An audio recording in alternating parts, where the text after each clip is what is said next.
All right, mic check 1 2 1 2. Can you hear me now? Had a little glitch with the mic.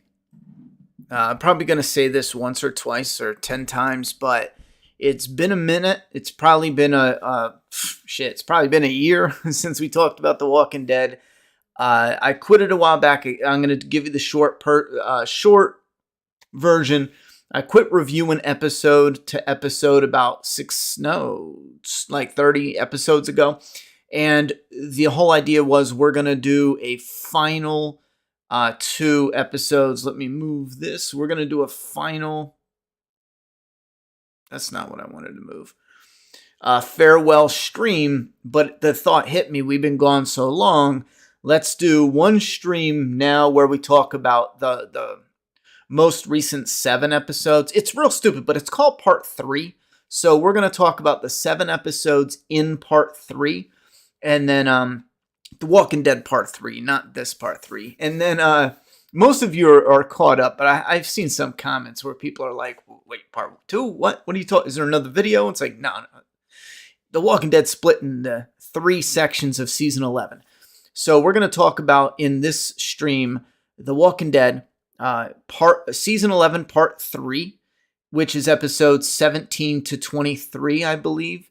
And then next Sunday, immediately after the episode airs live, we're going to do a Farewell The Walking Dead stream. This will be the very last time outside of a Walking Dead Flaw vs. Awe review that I'm most likely ever going to do.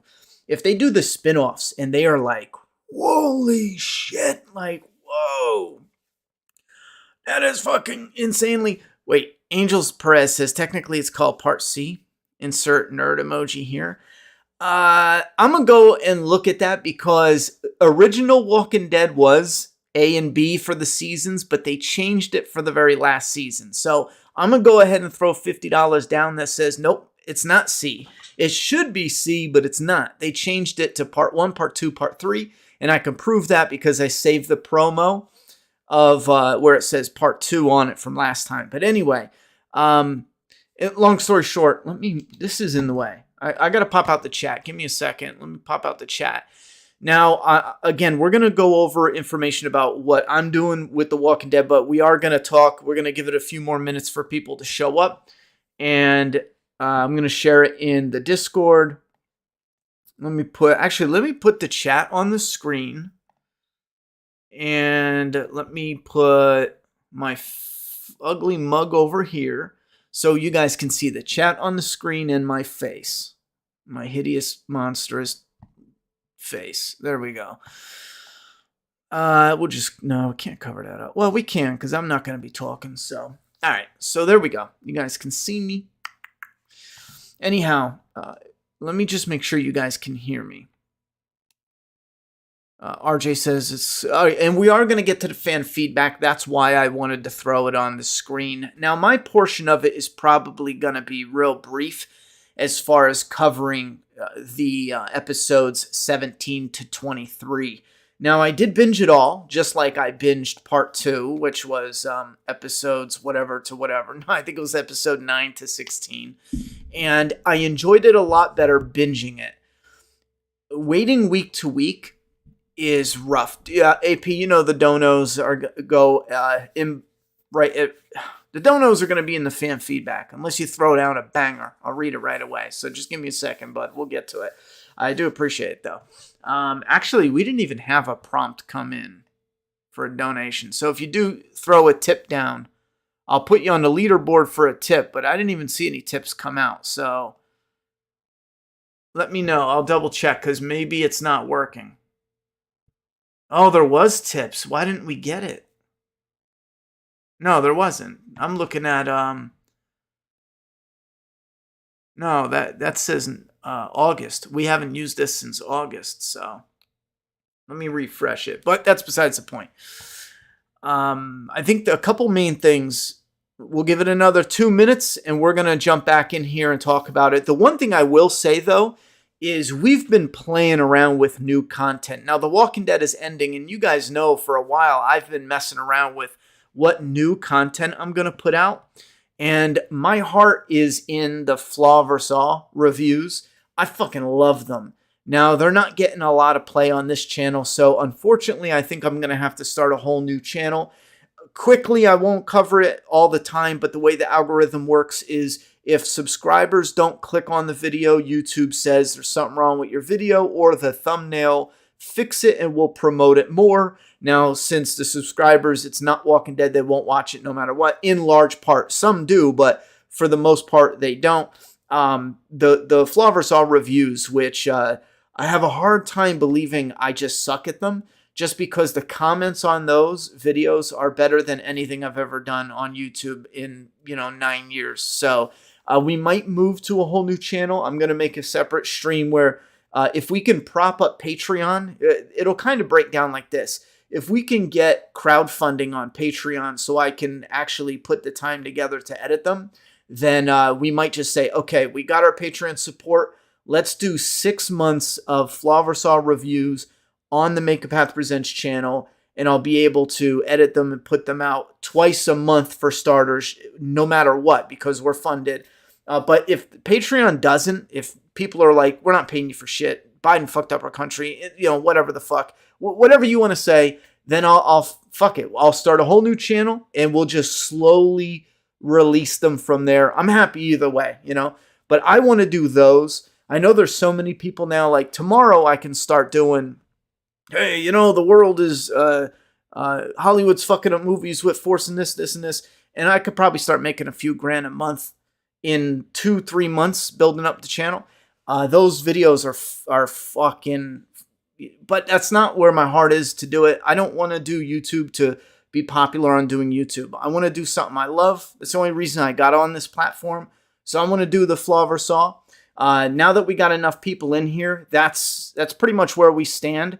So again, you guys kind of let me know if you want to bounce now that The Walking Dead is over, which is totally fine, or if you want to stick around. I want to do the Flaw vs. All, so it's either here or I'm going to start a totally new channel. I don't want to blindside you. But for today, we're going to talk about The Walking Dead. We'll talk about that other stuff coming up. Unless you guys have questions in the chat, I'll talk about that later. Let's move on with these last 7 episodes, and then we're going to get into the fan feedback. I'll keep it quick and I'll keep it short.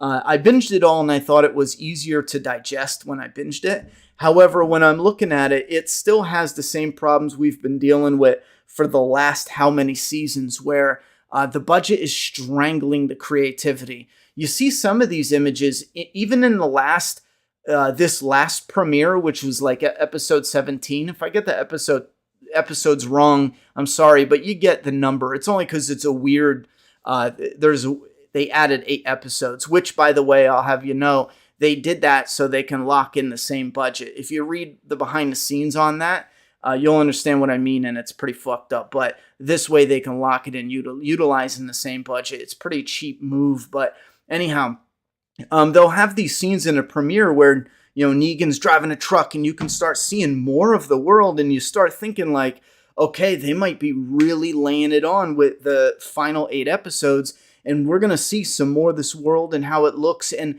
you get that post-apocalyptic atmosphere. And we're starting to see a lot of that in the promos for The Last of Us, which is what The Walking Dead should look like. We're starting to see, and we're hearing they're going to do one in New York, which I still think is bullshit. I'll believe it when I see it. Yes, they're going to be in New York, but I think it's going to be for the premiere, and then they're going to be like out on the outskirts of New York filming somewhere, or they'll do some creative editing for the rest of it. For example, in The Walking Dead here, we see a lot of in-tight images where it seems like it's in a neat area that's post-apocalyptic, but it doesn't capture that atmosphere because they go in close with it. You'll see like a fence here, the chain link fence, or something else, a tarp and some dirt. They constantly do that. They're constantly in the woods. We constantly see these areas. Or then Commonwealth, which is boring because it just looks like our regular world. So when it comes for The Walking Dead final episodes atmosphere, in my opinion, they failed. Now, when it comes to the characters and the story, my opinion, if I was watching it at one point, looking at Norman Reedus playing Daryl Dixon, and I'm thinking, this used to be like one of my, probably at the top of my list is my all-time favorite show. I mean, I remember friends and family getting pizzas and beers, and it would be an event when an episode dropped. It would be an event to discuss it at work or whatever was going on. That's why I originally uploaded a video talking about one of the trailers. That's how this all started on this channel, because it was so exciting. I was like, oh my God, let's do this, this, and this. And I'm watching Daryl Dixon and I'm thinking, I don't care. I don't care about any of this. I don't care about Max. I don't care about these new characters. It's kind of neat in concept that they snatch him up and brought him to this outpost. And oh no, the outpost is Alexandria. Some of that is cool, but it's in the show for 10 minutes, literally one episode. That's not the creative people's fault, because AMC blindsided them with shutting down the main show. And you can kind of see how they might have had something special if taking them to Alexandria, which was now conquered and an outpost, could have been a cool half a season at the minimum. You could have incorporated some cool stuff in there, but you kind of see how it is one episode, and how they defeat that is they literally just drag Negan out. Ezekiel standing there, whoa, and then like it's over. A couple people get killed, but again, for the scenery, for the for the magic, and then when you get the lawyer scene with Yumiko, everything felt like they were rushing a first draft, and they said, listen, it's not terrible, but it's okay. Fuck it. We don't have time. Let's do it. Let's run it, film it, yada, yada, yada. You get Yumiko, and she goes to talk to Mercer, and these should be scenes where it blows you away emotionally what they say. It makes you second guess and think. And it's so basic. She walks in. Are you going to let him go down for something? You know, it's wrong in here. And she walks out. The dialogue when they're doing the lawyer shit too was embarrassing. I got secondhand cringe just from listening to Yumiko. What about the footage? We heard your son's. No, that's fake. They faked it. And it just stands there like. And then when we see the others talking about it, they're like, oh, you're really riling the people up. And I'm sitting back thinking like, are you fucking kidding me? Riling the people up for what? What are we doing here? So you have a story that could work, and you have characters that look like they were set in place to do certain things. And then comic fans, I don't know how you're feeling, because you see these characters like Sebastian and they just did fuck all with them. It was like, okay, we have Sebastian, and in the comic, he created this to happen to this, to this, to this. It's kind of seemed like they abandoned that, and they were like, all right, Sebastian dies, and Pamela's maybe kind of the villain. They give her some villain aspects, but then they kind of don't. And we have characters that it feels like it should be kind of tension-filled and action-packed, but I think it's bogged down by a lot of just okay and just basic. A lot of it's basic, by the books. It feels like you're watching just another generic TV show that isn't gonna get greenlit for its second season. And this is The Walking Dead season 11, and it feels like a brand new, fucking, what is it? One of those 50 TV shows that fail, barely make it onto the social media hype, and you don't even know it's on the air, and someone's like, hey, you ever hear about that show? And it's like, oh, what show? It was on Netflix. Oh, they canceled that halfway through.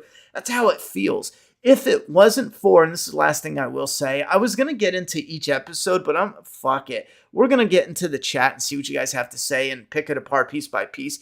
But when I was watching the final episode, the final episodes, and what's a good way to put that? Oh my God, it's on the tip of my tongue. Fuck.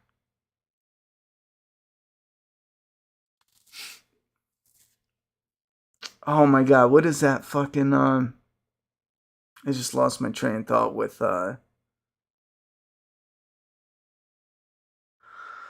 oh man.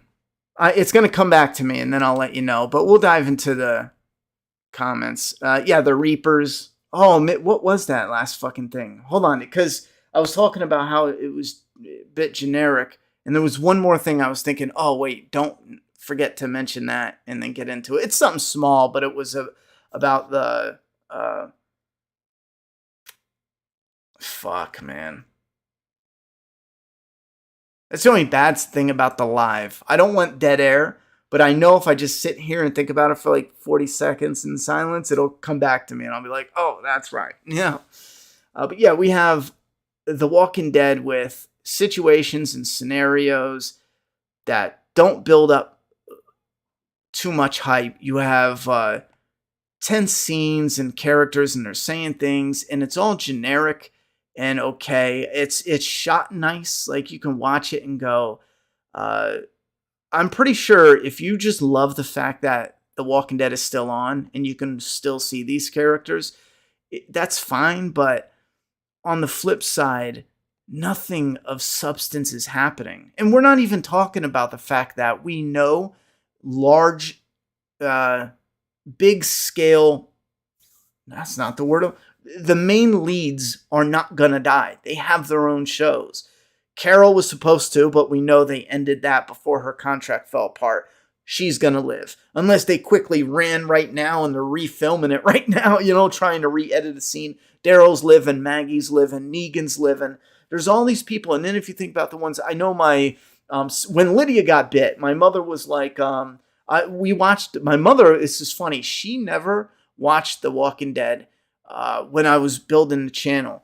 And then she and my daughter are really into it now. My daughter didn't catch up, but my mother finally caught up. I just told her today, I was like, yo, we need to watch the final episode. And she mentioned, we watched the very last episode last week together, 23. And she mentioned when Lydia got bit, she was like, oh shit. We both were like, because we were going over death predictions and we both looked at each other and we went, fucking Lydia. No one thought of Lydia. Like, this is the state of The Walking Dead where you're thinking of death predictions and we're like, oh, you know what, Aaron? Yeah, that'd be pretty impactful. Jerry, people love Jerry. And then Lydia gets bit and we're both kind of just looking at each other like, yeah, fucking Lydia. I didn't even think about her. You know what I'm saying? Like, you get these characters where it's something, but it's also nothing. I'm sure Lydia has her fans. I think the actress has proven herself. She's done really, really good with the character, but yeah, I don't know, man. It's I'll look at the super chats from the beginning. I'm gonna finish up now. I'm sure some things will come back to me. Something that's kind of hit me though is I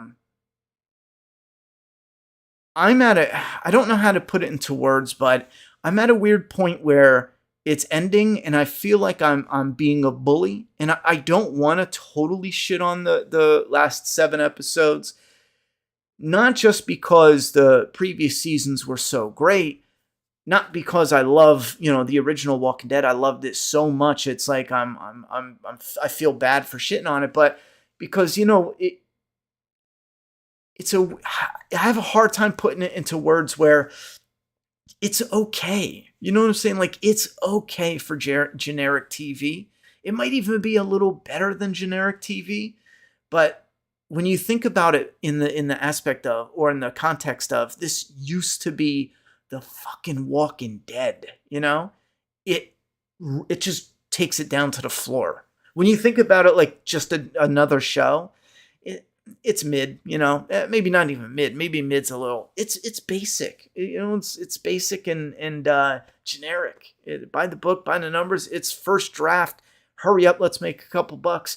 But then you think like, wait a minute, this is The Walking Dead. Like, this is fucking, for the last season, even if it's, 24 episodes, for the last season to not be, holy fuck, kick you in the dick with a click, goddamn fantastic, a painful orgasm, like you're crying and you're fucking laughing at the same time, you're cheering and then you're kicking a chair all at the same time. Like, if this isn't bringing the feels, then what the fuck are they doing? You have season 2 that was on a farm. Season 2 gets shit on so damn much, but you get these characters in a room discussing about what's right and wrong and what's safe and what's dangerous, and you're glued to the TV, and it's your 5th viewing. You know what I'm saying? Because the emotions and the characters and the charm and the charisma and the camera angles and the subtext and everything is just rocking. It is fucking, it's awesome. It is prime Walking Dead. Early Walking Dead is absolute prime.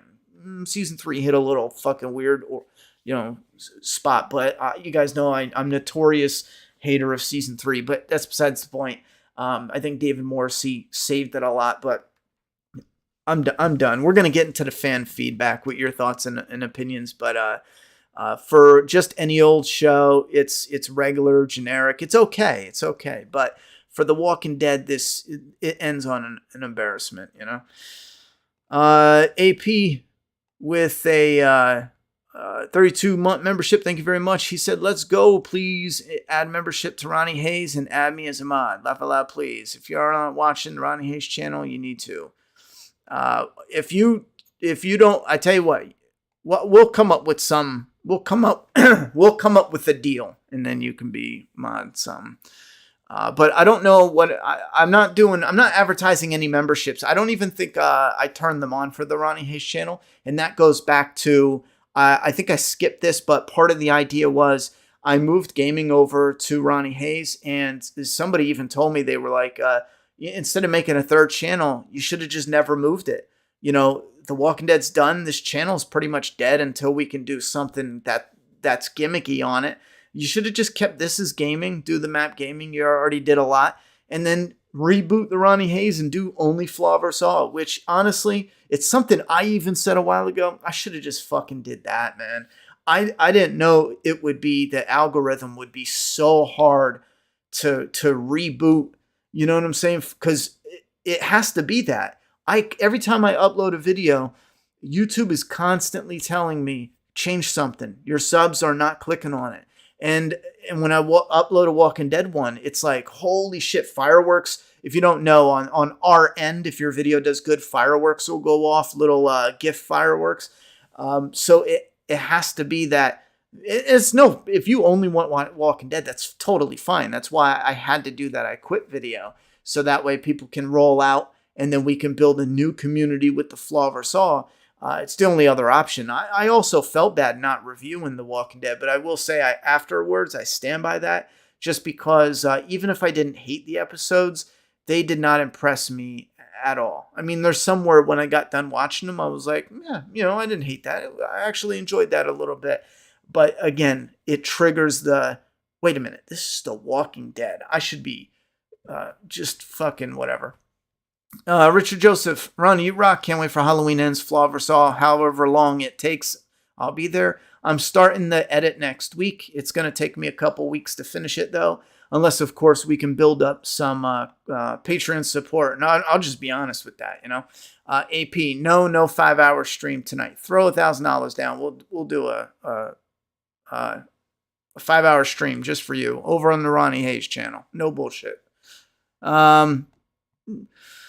Matt Mob, thank you very much, Phantom Knight. And that's something I'm going to figure out in the next week or two, what to do with memberships, because I don't know what we're switching right now. I'm doing a lot of thinking on it. I have a couple choices, but whatever we do now, I want that to be the final decision. So, hey, thank you very much. Bingo, Bango, Just Bongo. want to say, man, I appreciate you being such a large part of the Walking Dead YouTube community journey for years there. Watched them all. Thank you very much, Life Bricks. I appreciate the super chat, and thank you very much for that. Actually, I forgot. I totally forgot. Because we have text to speech. I'm going to put it in the chat. And biggest tipper outside of super chats goes on a leaderboard. We don't normally do it for the podcast type, but fuck it. We need all the help we can get. Connor Williams with a $5 tip. I agree with you completely. There's no tension, no budget or production value. Nothing has scale. They played it too safe. Nobody dies but red shirts. Yeah, and here's the thing is, I do appreciate, it's not that I don't appreciate some of the parallels. I appreciate how the last episode ended with the parallel between Carl getting shot, Judith getting shot, Rick carrying Carl to safety, Daryl carrying Judith to safety. I think Carl said dad, but I think that was when he was already in bed, wasn't it? And then because he didn't say anything when he was being carried, it doesn't matter. But then you have Judith, saying dad, blah blah blah. So I appreciate there's a parallel there, but I just gotta say, like, I seen the internet blow up with that. Oh my God, look it.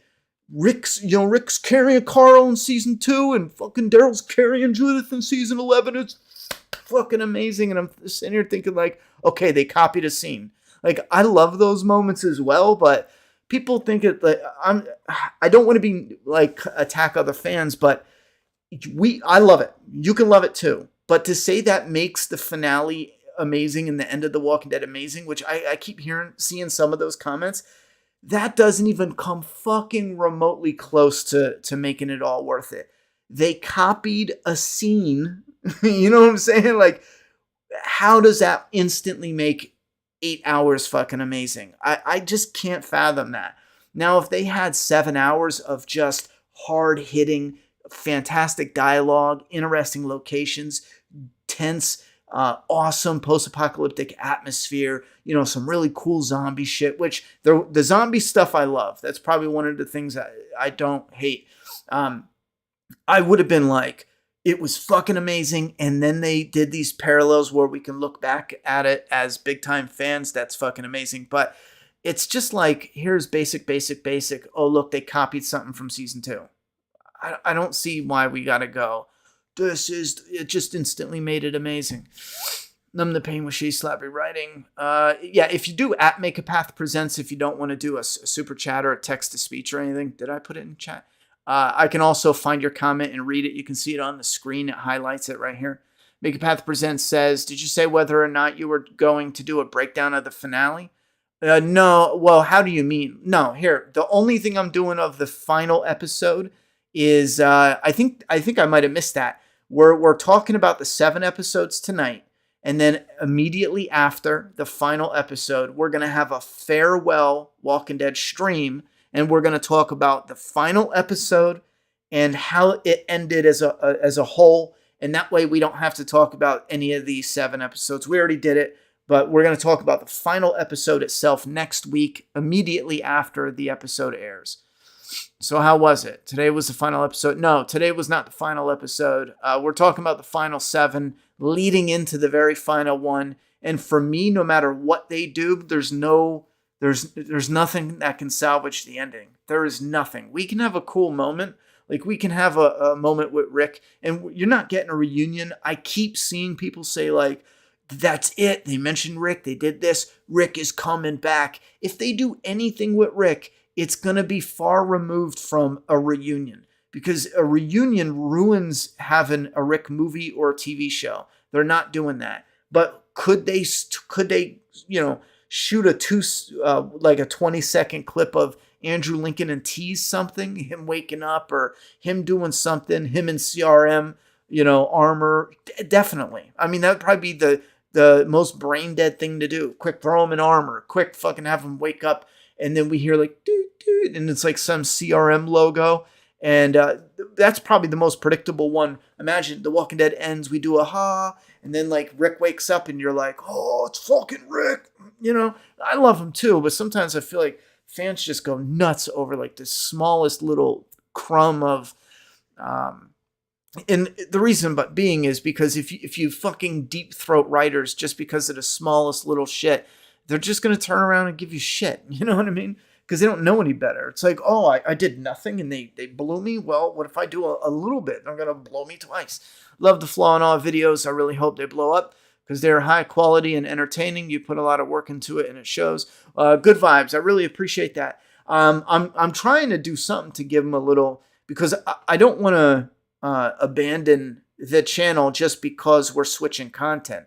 I mean, if I was able to build up a Patreon to where we're funded and we can do 6 months and then everyone can bounce after that, because I do believe if we do 6 months of at least 2 Flaw a month uploaded, I do think within 6 months we can start the build of a new community where People can see that's like going to be the constant of what's coming out.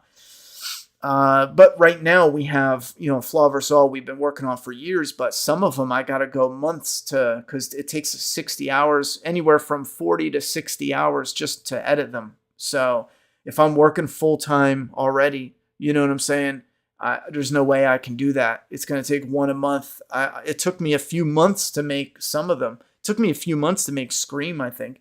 And then Halloween Kills, that took me, I think that took me 3 months to make. And working like 2-3 hours a day just because that's all the free time I had. And I think only 1,000 people watched it just because YouTube didn't recommend it to anybody. So now Halloween, you could say, well, you just suck, Ronnie, and that's fine. But then Halloween got 16,000 views. YouTube was like, yo, people clicked on that right away. And I know why. It's because I found the picture of Michael Myers smiling that nobody else on the internet ever edited together. I was the first and the only person to edit together his smile. And that's why people clicked on it. But it didn't, it doesn't help after that. It's like, it goes to show it has potential. If people click on it right away, YouTube will promote it. But no one clicked on Halloween Kills, which I get it. It sucked, But I'm trying. We're going to do something. So. Your analogies, wait, I almost fucked that up. Your analogies are always hilarious. Oh, thank you very much, J-Spot. I appreciate that. Thank you very much for the $2 super chat. I was expecting some big deaths in the finale, but they kind of ruined it by announcing all the major characters are getting spin-offs. Well, even if they didn't announce it, which, here's the thing, even if they didn't announce it, we wouldn't have gotten deaths. So it's kind of like no matter what, it was going to be like oh shit, we thought like this is The Walking Dead. We thought we'd have like a vicious, somebody. But I do agree that announcing the spinoffs kind of fucking hurt the tension. Absolutely. Angel said when it comes to Rick, I think all we'll get is a tease or confirmation Rick is alive. By we, I mean the crew in the show. You should take a small sip of whiskey or at least show it off. Well, that's the finale, Aaron. We're drinking whiskey on the finale, How do you think the series finale will be? I think it'll be pretty good, but nothing absolutely amazing. The finale, I think it'll just be okay. The fans remaining now, and I don't mean this in any disrespect, but the fans remaining now enjoy more than the previous range when there was 10 million fans watching. They had they were a bit more picky with what they liked and didn't like, but the people who stayed to this point, they tend to like more of what comes out or just be happy that something comes out. So their interests are being met. So I think they're going to go nuts and cry and do all their social media things, but it is what it is. You did Scream? I didn't. That Flaw and Awe. You got that video at a B. Kind of lazy to look for it. Yes, I did Scream, Flaw and Awe. The original Scream, Flaw and Awe. In case you're going to turn around and go, Scream 5? Because that's such a stupid title. I did the original Scream from 1996. Scott Gimple has failed to connect these shows together properly. Each show feels like it's a different universe. Yeah, there's, you know what it is though, and this is why I say you shouldn't deep throat them for giving you a little nugget. Give them praise, say that like that's cool, I like this, and blah blah blah. But you don't praise him for small stuff because I know why Scott Gimple, in a way, in your eyes, I know why he failed to connect it because it's The Walking Dead. Fans are eating up whatever. Not anymore, but they were. So you didn't have to do much. They did this. This is what they did. Who can we move that is the most popular or one of the most popular? They don't look and say, no, we need this to do this and get this. They go, we have to take Morgan's popular, diverse, that'll work too. We can promote this. We can shoot it over. Okay, boom, let's do this. Bam. And unfortunately, it didn't work because you need more than Morgan. And Morgan is a good character. The actor's amazing, but you need more than that. You need good writing. And the writing in Fear the Walking Dead is like, what the? It's comical at times. I think Rick and Michonne will make a surprise appearance in the finale. They can't. They can't unless it doesn't have anything to do with the reunion. And Rick and Michonne can't be together again unless they're gonna do some clever time skip where we see Rick and Michonne, and then in their own shows they're separated and we bounce back in time. But again, what could you do that is really gonna give fans like a good send off, but also set it up? You're really limiting what you can do. Did you watch episode 24 yet? No, I don't think anyone has, except for like people who are in the spoilers and shit. But I don't count that because you can never trust if they get a clear thing or if they're just reading the spoilers. You can never trust them. I don't even think they sent out whatchamacallit, screeners. I wouldn't talk about the finale if I seen it anyway. I wouldn't say. That's kind of fucked up. I mean, this is the very final thing. I wouldn't do that. Dr. Death, the problem with failing to connect these shows is they're relying on you to watch them to understand what's going on with Rick. Yet there's nothing. Well, yeah, that's another big problem. And here's the thing is the CRM isn't important. You know what? Here's the thing. As a fan, because I always get people yell at me like, Ronnie, how dare you suggest an idea what to do? Oh, you think you're so great, you write something. It's like, I'm a fucking fan. I'm one of the people who originally watched the show back in 2010 that got it the ratings it did. Like, I'm a fan. So from a fan's point of view, I'm telling you what I would spend my time and money on. You don't have to be a fucking Oscar winner writer to know because I'm the one consuming it. I can't stand when some people do that. Like, obviously all fans not all fans have great ideas, but here's what I would do. Picture Ryan Hurst, just to give you a physical example. Picture Ryan Hurst who played Beta, right? You get this character and you do some special or you do some scene or something in the Walking Dead universe itself, whether it's a special or it's actually in the Walking Dead. I would have found a way to squeeze it in something with the Whispers. So you take a character, you put him in there, he's interacting with your characters, and he's got to be interesting. That's why I picked Ryan Hurst. You know, beast of a man, getting shit done. You pick up some cool, neat storyline, and, you know, he's in a bit of rags. He's a survivor, dirty, gruff, blah, blah, blah. So whatever the storyline that is happening, he may even help to fight the Whisperers, and then whatever he needed, the group helps him get, and he leaves and goes back to where his people were, but he's kind of secretive. He's a little mysterious. And then we see him get far enough out where he has a little stash of stuff that he has together.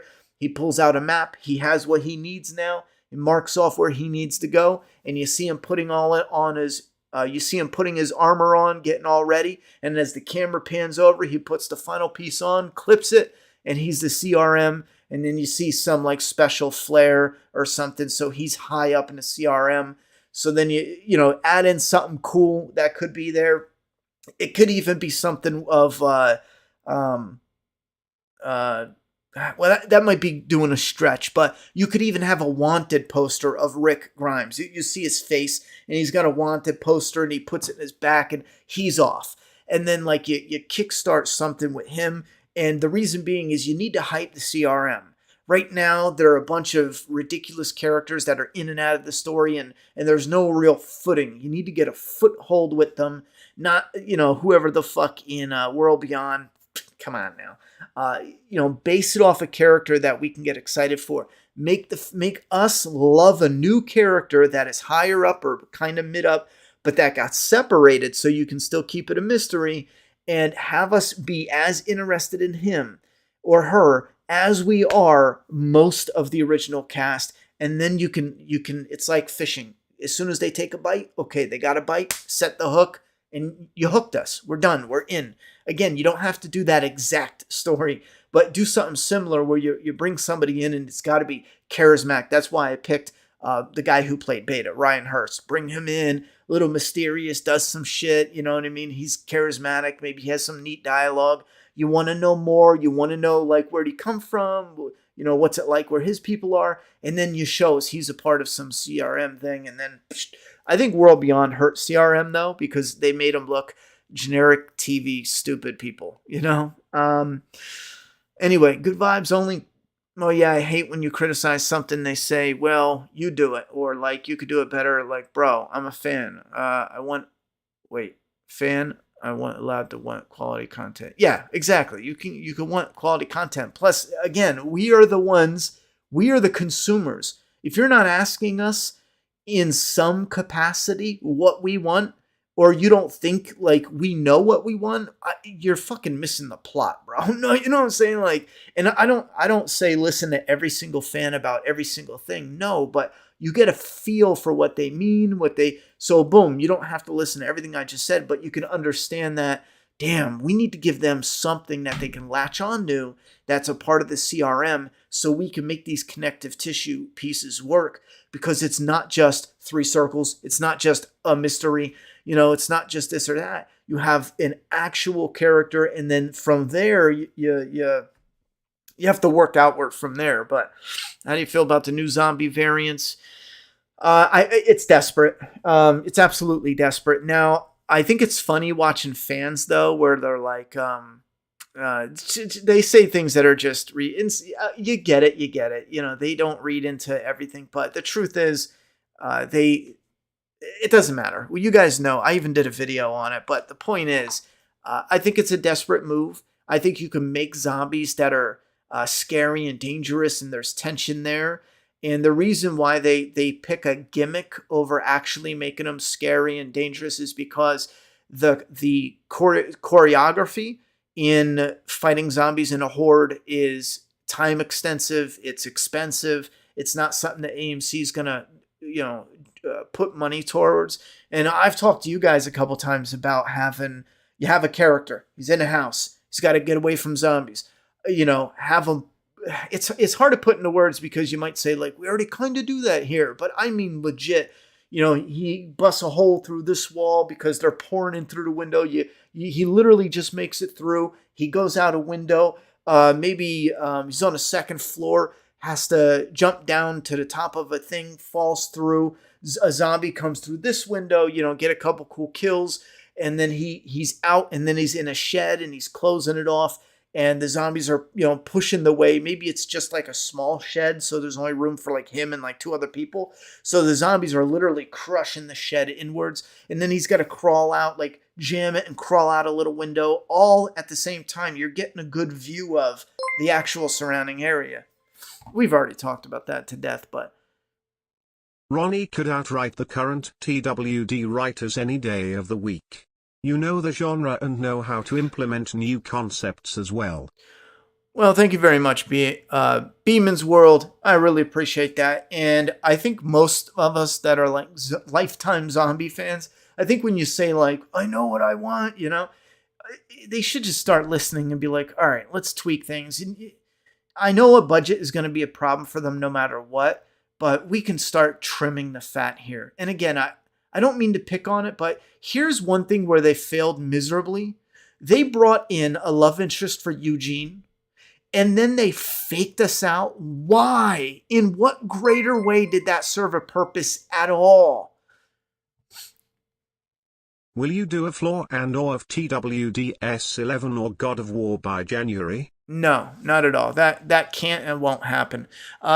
When I do Flaw vs. All with The Walking Dead right now, we are only going to do, I want to do all the episodes, but there's not enough support.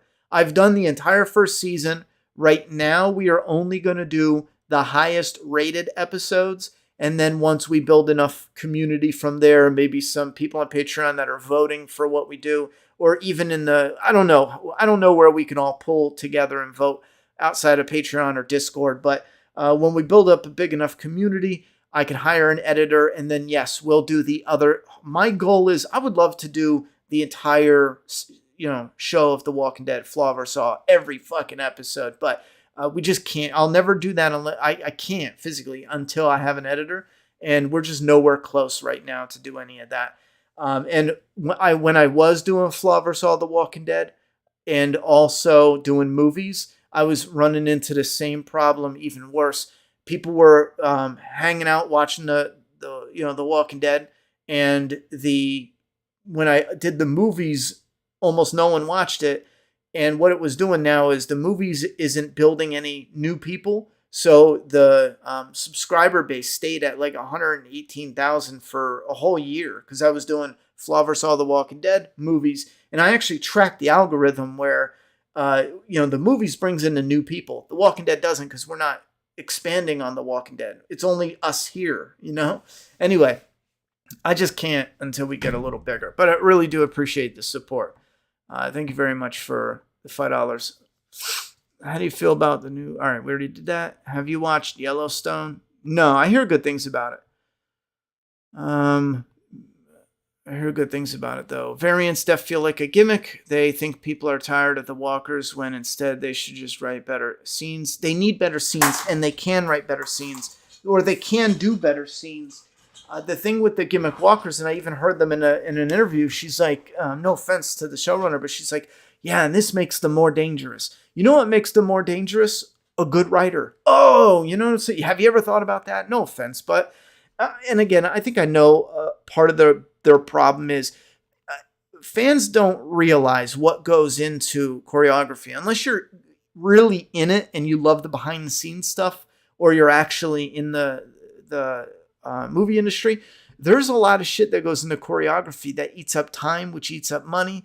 Sometimes they got to bring people in to learn the movements just to then retrain the actors into how to do the movements. Because again, when you come in for choreography, they don't know this person's going here and doing this. Not all the time. They got to actually sit there and map it out. And then once they map it out and they know it and they can teach the people, they bring them in and they teach them. Sometimes it can take a few days to a week, 2-3 weeks for a fight scene, And when you're doing these scenes with zombies, you got to be careful. You got to do a little bit at the very least of choreography. Anyhow. Filler. Fucking filler. The writers. Oh, that's what I was saying. We're going to get back to the gaming legal, but Max. So we get to Commonwealth. Max. Eugene falls in love. Dun, dun, dun. It's a different person. Now Eugene has to fall in love. So we have to watch him fall in love just to say psych. So then we meet the real girl and we have to watch him fall in love again. By the end, I just didn't give a fuck about Max. I don't know why she's in there at all, except I don't fucking know. But it was so goddamn dumb. Mercer, I don't know. Maybe they needed a tie to Mercer, and they thought Max could be it. But Mercer was great. I think they should have went with Mercer. Gave him more screen time and fuck off with the whole Max shit. I don't know what they were thinking. It totally wasted our time. My gaming is legal said filler fucking filler. The writers are writing this garbage as if the season isn't the finale. I'm fucking tired of it. Nothing's keeping me in the series once it ends after that. That's another reason that I wanted to talk about. I'm not following the other shows. I know there's still people lingering, and I don't want to be mean. Over the years, I wildly fucking appreciate the support. I still have artwork that you guys sent in. I put artwork on I just moved, so I got my bed in my office now. We have smaller space, but at least it's in this closer to the city down south. But you have artwork that fans sent in as a gift. I have that. I have everything that's ever been sent in as a gift. And I was looking at it when I was moving, and I was like, I appreciate all that. But the truth is, I can't lie to you. We are not covering The Walking Dead. And I know some people are lingering. They've told me that they're hoping that I change my mind and I do, the City of the Dead, or I do this and the Rick series. And you know what? I might end up talking about them like here, where we talk about a clump of it at once. But I am not. I'm done following shows episode to episode. I am not doing, and I'm never doing another TV show episode to episode. And the reason being is I want to do more. I want to do more that is more variety. And I would rather just do movies and shows in a whole variety. And if you're lingering thinking I'm going to do any of the spin-offs, I'm telling you now, the pushing of diversity not... as well as budget has negatively impacted TWD so much I go back and watch Merle be a racist in S1 and laugh because I'm entertained. Hey, Sliz, thank you very much for the tip. Just for those, let me put you up on the leaderboard. For those who don't know, we have a link where you can do a direct tip. that goes to me on PayPal, or I forget whatever the checkout is. If you do a tip, we put you on the leaderboard. Super chats get highlighted in chat. So I'm going to throw, actually, which one is it now? Oh, there it is. Overlay bar. Tip, where you at? And the reason being is because YouTube takes like, I think like 60% of the super chats. The tips, I get like 90% of them. So that's how we balance it out. So if you do want to decide to tip, but you could do whatever. I mean, it's support regardless. YouTube doesn't take 60%. The way it breaks down is there's a processing fee of like 20%, and then YouTube takes like 40%, 45%. So it equals close to 60% on the super chats. So that's why we put up the tip link. I'll go ahead and put the link back in the chat, but I'm not going to keep harping on it. If you wanted to know why there's a leaderboard for a top tipper and super chats, it's because they're a bit different. Super chats light up in the chat. There we go. I'll put the link again. That's what we do in the gaming, just to kind of help. We could probably all agree at least The Rock wasn't created. Wait, hold on. I keep missing this one. Better Call Huxler. Thank you very much for the super chat. Hey, Ronnie, thoughts on Pamela casting? You awesome. Did they cast Pamela? Because I had somebody the other day where I was like, yo, that would actually be a good casting for Pamela Voorhees. I think it was like the final girl that survived in the show. I'm in the movie, would be Pamela in the show. Pamela Voorhees. Oh, wait, hold on. I'm sorry. I'm thinking of the Friday the 13th TV show. You're probably talking about Pamela casting from The Walking Dead. My bad. That shows where my head is. Pamela casting. Well, I think the actress is doing all right, but she just has she's just displayed as like a face to hate on The Walking Dead. I just find her so obnoxious. I just want her to get shot in the face, Just the character and her attitude. When she seemed cool, it wasn't a problem, but that look in the face, and when I just want her to catch a bullet right in her teeth, But she's not a magician, so she can't catch it. And then that's it. Would you ever sell your channel? I would live stream Walking Dead related stuff. No, I would not sell my channel. No, in all honesty, I would rather. Well, there's two problems. One is Megapath Presents is my company name. So, I mean, you'd have to change the name, but the URL is already, custom to this channel. But secondly, I would rather keep it and do nothing big with it than sell it for anything cheap. And I don't mean to be a dick, but I mean, I'm not selling the channel for anything less than, a few $100,000. I don't give a fuck if that sounds outrageous. I would rather keep it then. You know what I'm saying? Like, so unless you're sitting on $200,000 or something, I ain't giving it up. And for everyone going $200,000, that's insane. That doesn't even, I don't care that it doesn't make sense. I would rather keep it and do little with it than sell it off. I've earned it. I mean, we've gotten here. I don't want to just turn around and be like, here, for $100, here's my channel. Fuck that. No, give me $250,000 now that you insulted me. You know what I mean? Fuck it. I'd rather do little with it than sell it for less than $250,000. How satisfying do you think this ending will be if you have plans to watch the spinoffs? I have plans to watch the spinoffs, but I will not review the spinoffs episode per episode. And that's what I mean. I don't mean to be mean when I say, like, if you're here just for Walking Dead, feel free to unsub. We've gotten a few thousand to unsub already. And again, you can check up later if you're interested in, movie stuff we're doing. But we're not doing Walking Dead stuff. And it just, the stats, it's really hard to boost the new content when YouTube keeps comparing it to Walking Dead content. So, yeah, we're not doing any more Walking Dead unless it's Flower Saw.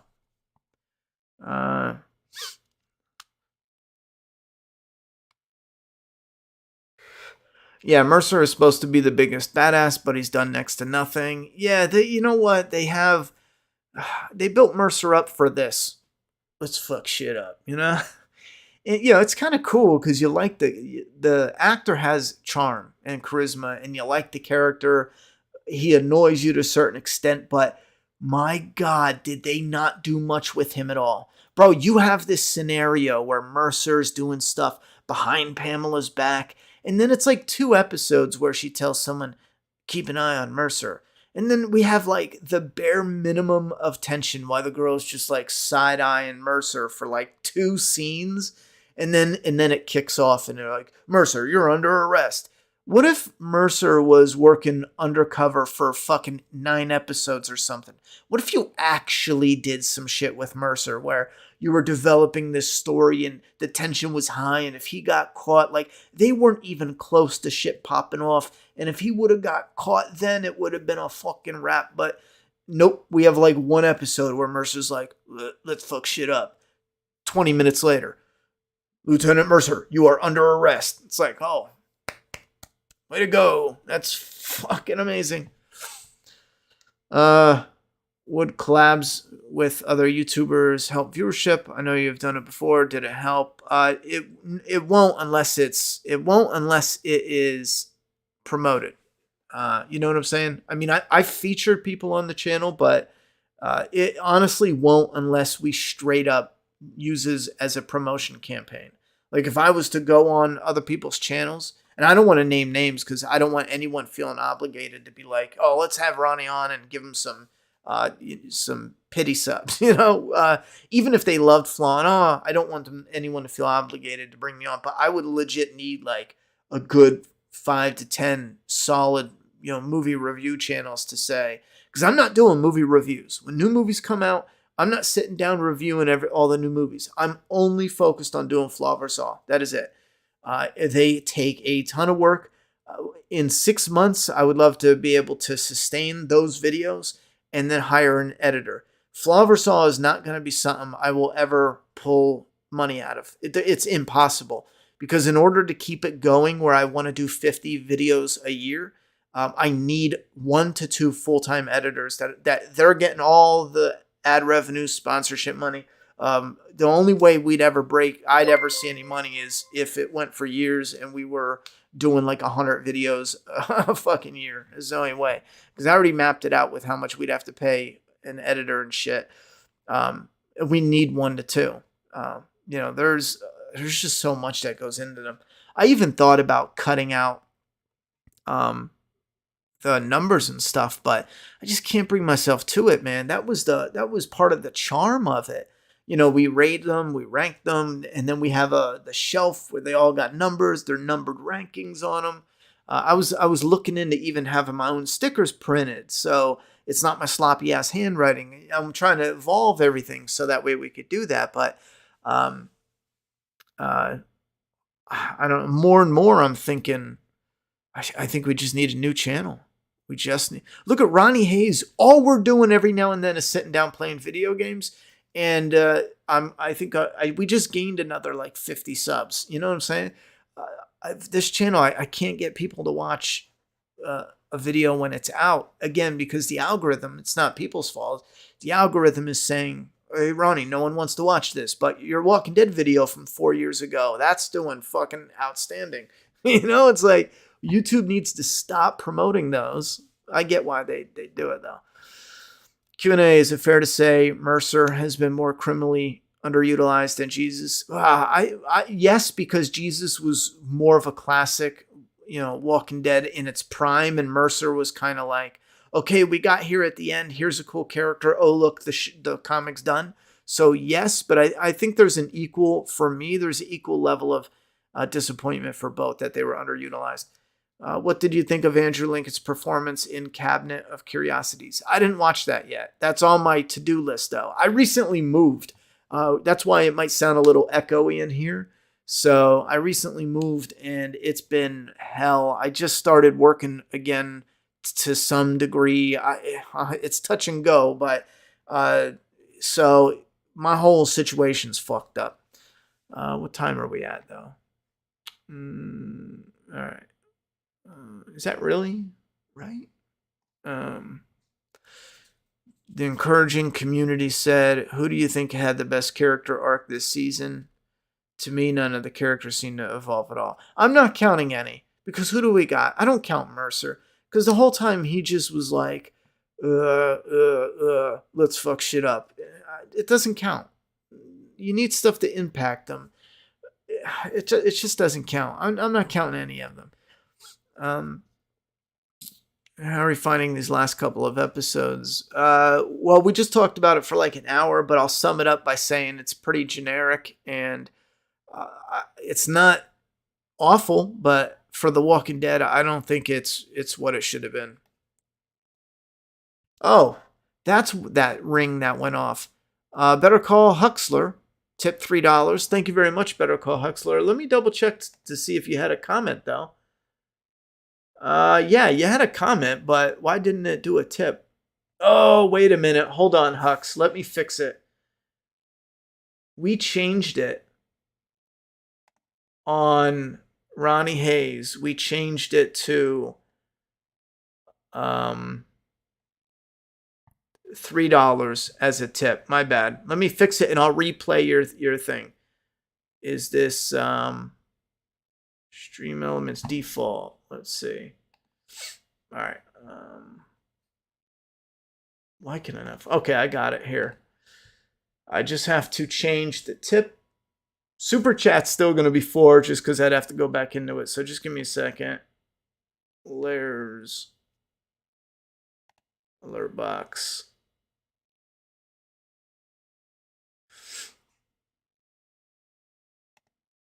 Oh, there we go. Super chat, tip alert, text to speech settings 3. Save. And now let's do it.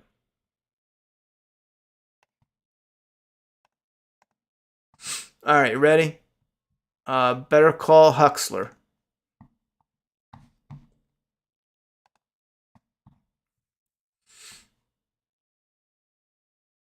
Come on. Didn't it do it? There it is. Testing out the tip feature.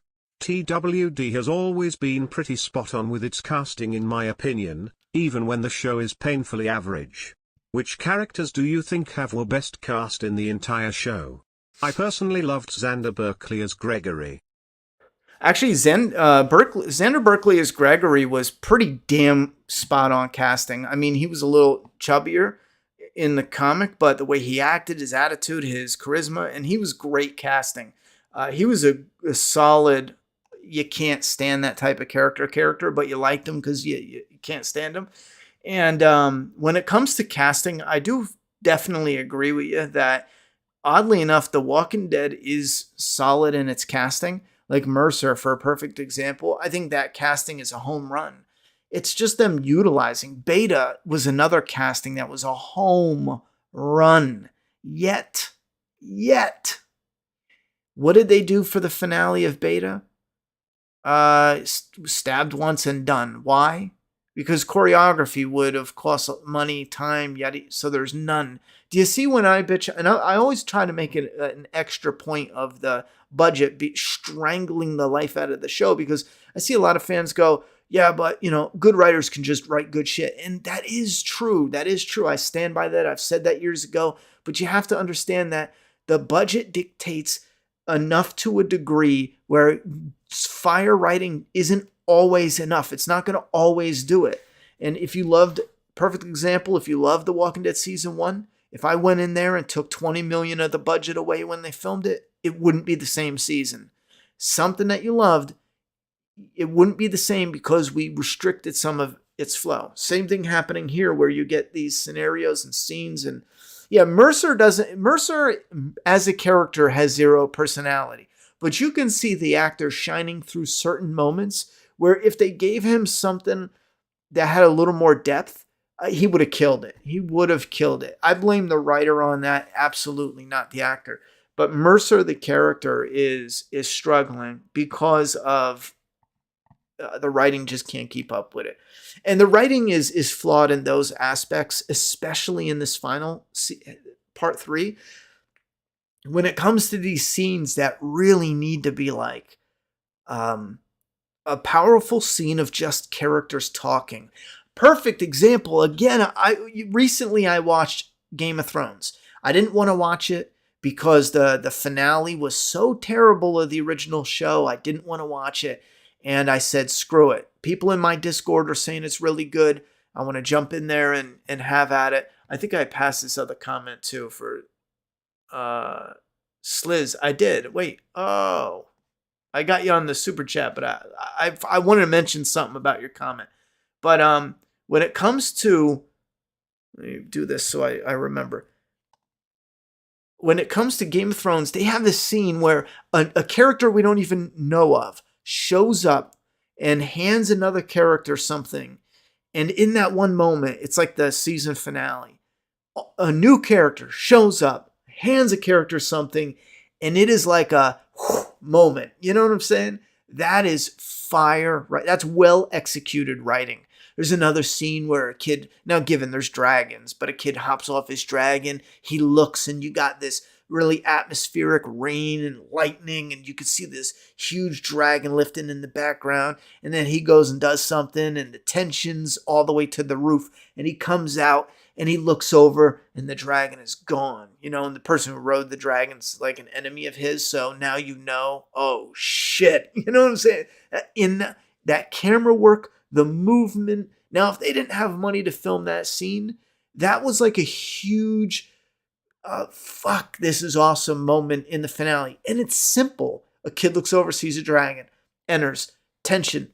Kid comes out, looks over, dragon is gone. Enemy is out there. He doesn't know where. Boom. He's off. He's in a rainstorm, snowstorm, or thunder, lightning storm. Enemy unknown about his whereabouts. It's a huge part. The Walking Dead is being suffocated. All right, so Sliz had said the pushing of diversity as well as budget has negatively impacted The Walking Dead so much. I go back and watch Merle be a racist in season 1 and laugh because I'm entertained. Some of that works, and you'll never be able to do it again. I don't think you would ever be able to do season 1 with Merle again. But the reason why it works so well is the contrast and the conflict, because you get Merle, who's this asshole piece of shit racist, but then you get his brother, who's probably the way he is because of people like Merle, because of people like his father. And you see that deep down inside, if Daryl was raised by good people, he probably would have been a good person.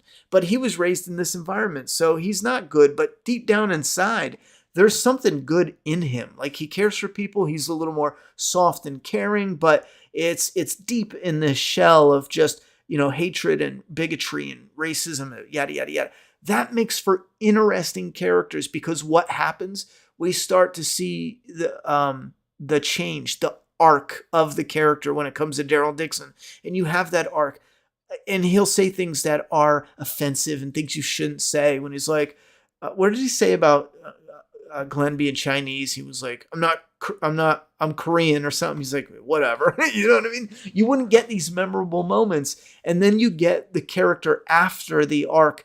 That contrast and that impact would be probably ruined if you went back and said, it's too offensive to make Merle the way he is. And that's in a large part of this whole, you can't make bad guys and bad characters say bad things, blows my fucking mind. And if you think they don't do it, they've been doing it for years. Recently, there was a Spider-Man mob boss in Superman. A Superman villain boss that called one of his henchmen retarded or something. And there was this massive, figures it starts on Twitter too, Twitter idiots. There was this massive outpour of like, I can't believe this is in a kid's comic and blah, blah, blah. And people were like, wait a minute. He's a bad guy. He's going to say fucked up shit. And they took it out. They removed it. When it came to printing the next week, it was removed. So they're doing it in comics and TV and yada, yada, yada. So yeah, in a way, we need to get this whole pop culture push for woke is such a stupid word, but whatever wokeness, whatever you want to call it, we need to get it the fuck out of entertainment. Bottom line. But that's their number one weapon, though. So you're not gonna, but we could try. Angel said, if you end up making a new channel, just call it Flavor Sauce Simple. Well, there's more to it. And we're gonna discuss that coming up, but there's a little more to it. What are your death predictions for The Walking Dead? Everyone's got their own show. You know what I mean? I don't know.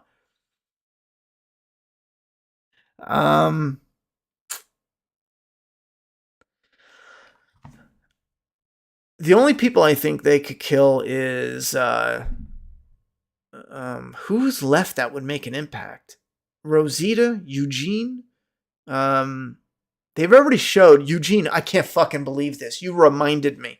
I've always said they can't kill Eugene because they need him to do the train and to make everything booming for the future. And in the comic, Eugene built up the train system so they can actually travel and whatever. It doesn't matter because in the show, Commonwealth just fucking has a working train. It's like, so yeah, Rosita, Eugene, Gabriel, Aaron, Jerry. And again, some of these aren't even the biggest. Jerry's not a big character, but he's largely loved. So there's that little bit of, he's not a big character, but he's largely loved. So he would be an impact. Now, again, Lydia is in a sticky situation. That scene also was so stupid. She gets bit. And these characters, we're 11 seasons in, and no character is putting anything on their arms. They're dealing with the zombies. None of them put any. None of them. If I ever got the opportunity to write a short that was in the world of The Walking Dead and it was 10 years later, these characters would have these slip-on, arm guards. All of it would be like something that they made that they would always slip on and wear. And we'd find interesting ways to utilize that and to flip that around on them and make it more interesting. But yeah, the idea that, and then she goes, oh, my boyfriend, go get him. It's like, fucking come on. Fucking come on. I can't lose him. You're about to die, you stupid bitch. You know what I'm saying? You're going to lose him anyway. Who writes this shit? Who fucking writes this? If I get injured, I get shot right now. And I'm like, oh, dear God, wait, hold on. I got to walk to my daughter's school to tell her I love her because, I can't lose my daughter. Ronnie, you're dying, you stupid fuck. It's like some of the writing is just abysmal. Would it be worth making a new channel and re-uploading on content to help it take off? Maybe content that did very well. Well, Chandler D, we would re-upload content. We would only re-upload Flavor Saw, though. Don't forget, I know it doesn't seem like it, maybe, but the Flavor Saw videos, I think we did like 18 movies for Flaw and Awe. For The Walking Dead, for TV shows, I think we've done like 12 Flavor Saw TV show episodes. And I think most of those are The Walking Dead. I know 6 of them are definitely the first season, but we have around 20, maybe 30 Flavor Saw reviews done. So I would, in fact, re-upload. And the way I would do it is I would start with Halloween, 1978. A week later, I would do Halloween 2018. A week later, I would do Halloween Kills. And then a week later, I would do the brand new Halloween Ends, which, again, that's the one I'm working on. And then after that, I would upload one or two, that are non-horror related or Joker or something else. And then I would jump into Friday the 13th, and we would do the 5 that I've already done. And then the other 6 or 7, I think, that I haven't done, I would just start working on those. So that way we have them in chunks. Then we would jump to Scream and so on and so on.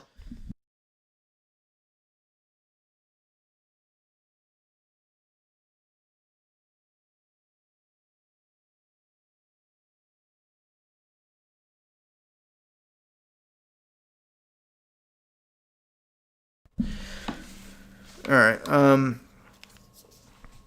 I remember you said a while back, the penultimate of stupid by Hollywood gaming companies can only last so long. However, it seems there's no end in sight. I remember you said a while back this penultimate. Oh, you know what I'm thinking of? I thought you were trying to say like the penultimate episode, since we're talking about the Walking Dead itself. The pendulum of stupid of Halloween slash gaming companies can only last so long. However, it seems there's no end in sight. Well, currently, I think when I did say that, I did talk about it. It will go on for the next 5 to 10 years unless something drastic happens. Keep in mind, there's big organizations and companies that are holding tens of millions of dollars. And there was something recently where they even put up pictures before they deleted it on Twitter, being like, we have like 20 million we're about to invest in this company, but they won't do. They didn't have like a gate lead for this movie. I forget the details, but I'll have to go look for it. And then, they were, I think it was like this stack of money. There's, companies that are highly funded that are pushing this, and that, and a third. And there's multiple reasons for it. Some of it isn't, what you think it is. Some of them isn't at all like, oh, we're here to do good things. Some of it is just scams and crooks. And there's some fucked up shit when you start looking into I don't know. That's a whole nother. And I don't want to get into it because some of it's like, oh, that's a conspiracy theory. But some of it we're talking about is legit fact that you can go and look at, like some of those crypto scams and other things going on. That's like really fucked up. But it's gonna happen for years. Now, what I will say, and I stand by this, the indies is where it's at. Terrifier 2 doesn't have anything woke in it. And guess what? It has a female lead, a young female lead that kicks fucking ass. Why? Because that's what we've been doing in horror for 50 fucking years. You know what I'm saying? This whole woke idea of, we don't have women leads and men hate women and, we're afraid of women. It doesn't make any sense. We've been celebrating women in action, horror, sci-fi for fucking decades, Now we need to support the independents. We need to see a greater boom of indie filmmakers. And when they come out, we have to get behind them. That's why I saw Terrifier 2. Absolutely, I'm going to support the indies, even though, sometimes they aren't the greatest. They need a little bit of a polish, but just an idea, but maybe you can make your own Walking Dead rewrites. There's some YouTubers out there. I appreciate the idea, but I'm not putting any more time into rewriting somebody else's. I do appreciate the idea, but like I said, in all honesty, I would rather write my own story that 5 people are going to read than make a lot of rewrites for The Walking Dead that 500 people are going to read. And, who knows? Maybe maybe that's stupid if you're a writer because like, oh, someone could see this cool Walking Dead. I'm just done. I'm good. I wouldn't mind doing like an exercise, like a writing exercise, but to do more than one or multiple or dozens, that's no. Maybe one is like a writing exercise, but that's probably about it. But I do appreciate the idea. Unless you're Dave Chappelle, he don't give a shit, and I love it. Yeah, he writes a line though where you can see why you could definitely see why it bounces back and forth. So, but yeah, he definitely speaks his mind. Just watched making of this season. Pretty much explains why everything's shit when you see who's working behind the scenes, writing wise, etc.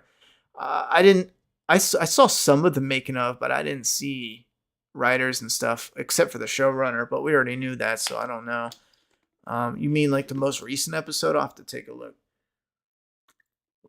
Do I think we'll see Rick in the finale? No, and yes. No, mostly. But the finale, it's too important to not give fans something to talk about. So I kind of feel like they're almost forced to tease something. But no, it's not going to be a reunion. No, it's not going to be anything of substance. It's not like Rick is going to show up for the last, however minutes and blah, blah, blah.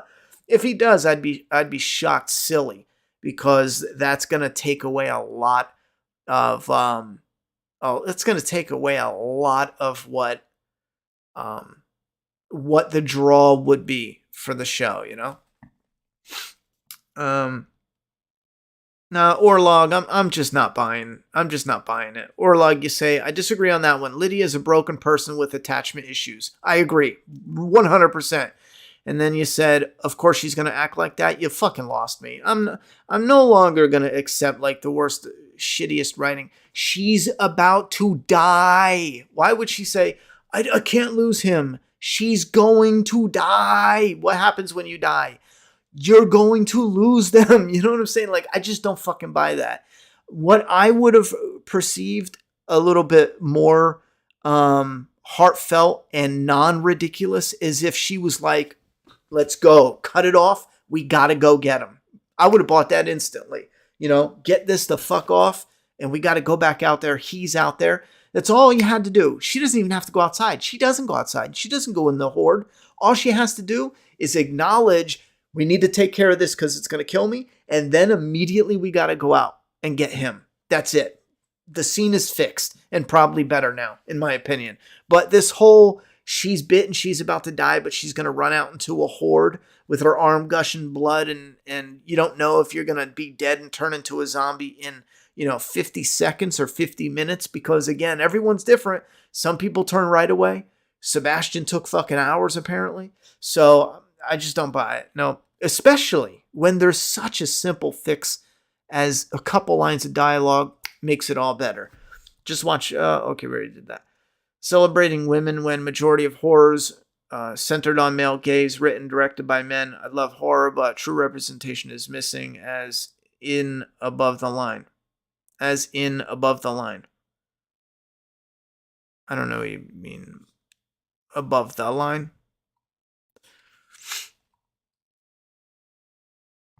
Listen, you can keep reading all the feminist books you want. So I can already tell with the whole male gaze,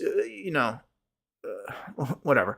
Women are hot. Asses, nice, sexy ass is going to look like a nice, sexy ass covered in blood in a horror movie. Some tits, fucking, tight white shirt, whatever, showing some tits. Listen, it looks fucking amazing. You're going to get that. You're going to see that. Some horror stuff isn't heavy on the sexuality. Some is, and they're going to objectify women. Let's give it a fucking rest, because you're going to bring in some women who are going to make it, and they're going to objectify the fuck out of women. And then what's going to be the excuse then? It's been done. I mean, we can add more to it and say, like, let's bring on some more females to get a non-male gaze, whatever your argument wants to be. I'm cool with that, absolutely. But to kick in the door and say, no, this is how we're doing it from here on out, and then celebrate everything like this is the first female anything ever, fuck out of here. No, it's not. Get out. You guys are ruining entertainment. And I wouldn't mind if we just had an indie entertainment where the customer rules, I don't care what you put in it. You can have the filthiest slut as the lead, objectified to the max. If people want to pay for that, and if that's going to win, let them win. You can bring in someone else, and you can have the most PC, tame indie movie ever. And if that gets money, let it win. That's where I stand. Let the customers decide. Stop kicking in the door and saying like, oh, we need this, this, and this because I read a book and some professor said this. They're full of shit.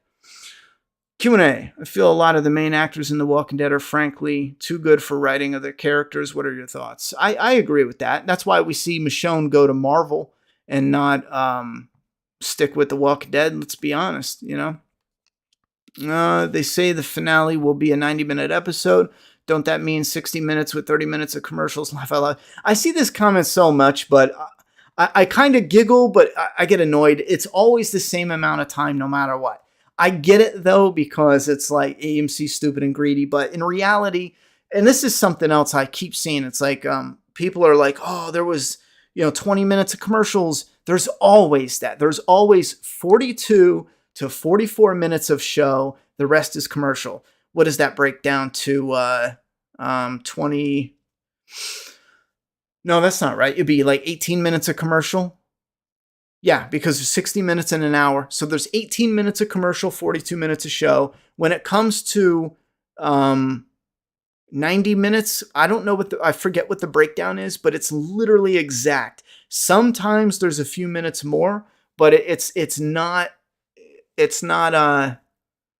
Actually, you know what? Now that I think about it, it might be close.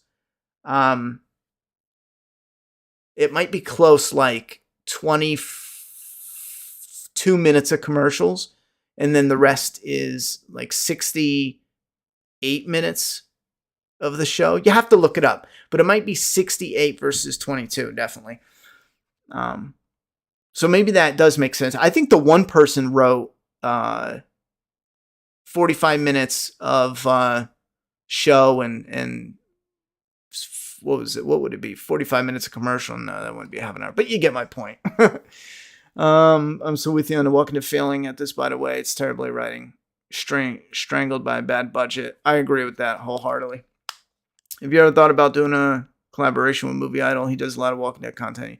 Why would I do a collaboration with a Walking Dead channel? I'm moving away from doing Walking Dead. I do appreciate the thought, but I'm moving away from the Walking Dead. I'm not doing it anymore. We got one farewell stream for us all to say goodbye to us, covering the Walking Dead and the Walking Dead show and all of it next Sunday. After that, I'm not covering any more Walking Dead episode reviews. We might talk about it in a video here and there, sure.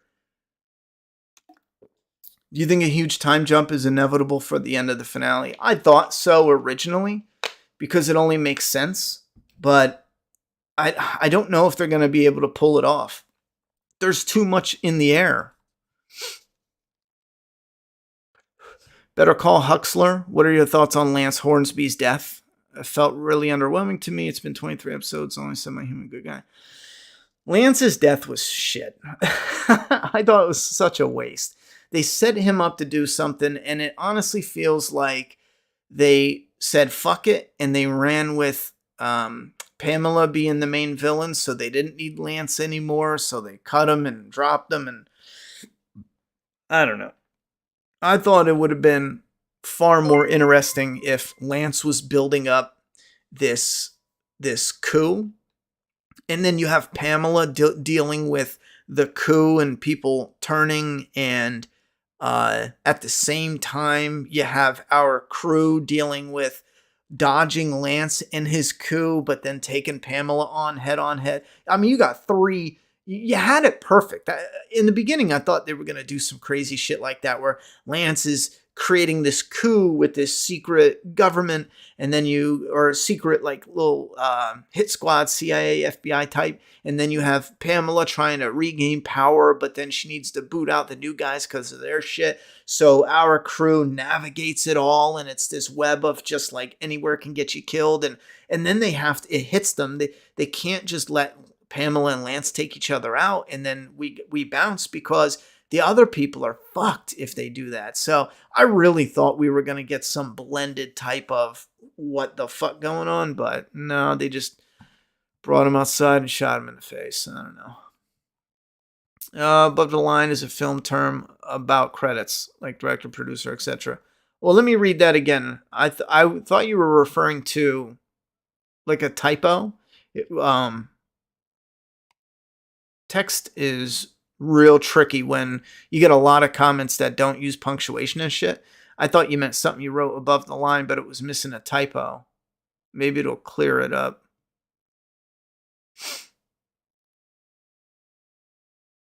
Because usually when I read someone say the male gaze, I know usually where that direction's going to go. And I often try to open dialogue, but anybody, if it's we'll say if it's of a particular group, they don't hear anything. There's no dialogue. It's their way, the highway. Everyone else is wrong. So I just give up and say fuck them all, and I don't even have any time to talk with them anymore. Where was that comment at? It can't be that far up. What is it on R? I could just look on the R. Oh, okay, here we go. Celebrating women when majority of horror. See, all right, we got comma. So celebrating women when a majority of horrors centered on the male gaze, of horror is centered on the male gaze, written and directed by men, question mark. Sure, that's totally fine too.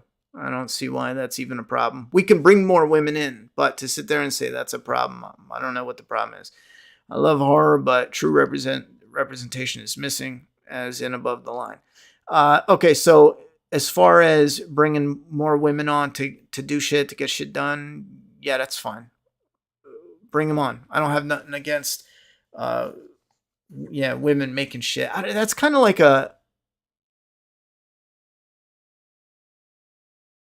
that's kind of like a comment where it's just too general for us to have like a debate on. But I would say,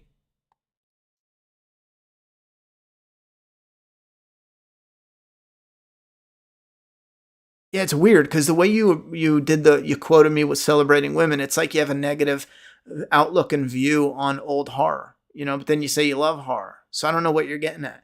Yes, in today's day and age, if more women want to write, direct, shoot, yada yada yada, let them do it. I'm not gonna say they should get pushed to the front of the line. No, fucking earn it like the rest of the world. But if they do it and they love it, I'm all there. I am all there. So who wouldn't want like a fucking hot female director or writer or whatever the fuck? You know what I'm saying? I'd rather that than some hairy neckbeard, fucking fat guy directing me around like, hey, you go there, do this, and garlic breath and all that. I wish AMC didn't announce all the spin-offs. The plot armor was already bad, but finale. Oh, I agree. Now here's the thing. I agree, but we still would have been bummed at the end. But at least we would at least think something could have happened. So there would have been the tension there and not knowing, I'm just saying quality stories with diversity needs to be better. You lost me. 5 years ago, diversity is amazing. But the second we start going, I know what you're saying now. You're saying replace. Diversity just means replace. We need to replace people. We need to replace white guy, straight guy. I follow you. And no, I don't agree at all. I think we need the best people for the roles. And also, diversity is fucking amazing. You know what it used to be before people can use it as a catchphrase? Variety. Diversity is great because we have variety. But if you're going to do a story that it doesn't fit that mold and you're still squishing it in there, you lost me. Nope, I'm out. Count me out. I want quality stories though. But you forcing diversity in where in certain situations the quality stories is going to fail. Look at Ghostbusters. I mean, come on. That had bigger problems though, because Ghostbusters was just a brand that somebody got and they were like, hey, here, you do this. It'll be a fun little project. It wasn't genuinely people that loved the franchise thinking, let's do this,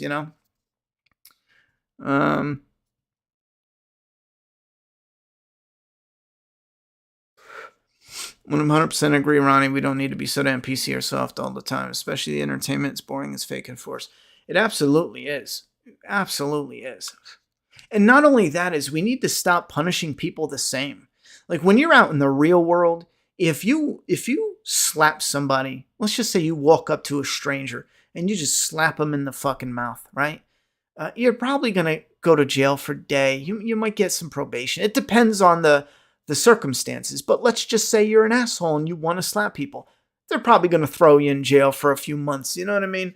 And but let's say hey, I'm just going to go and fucking murder somebody.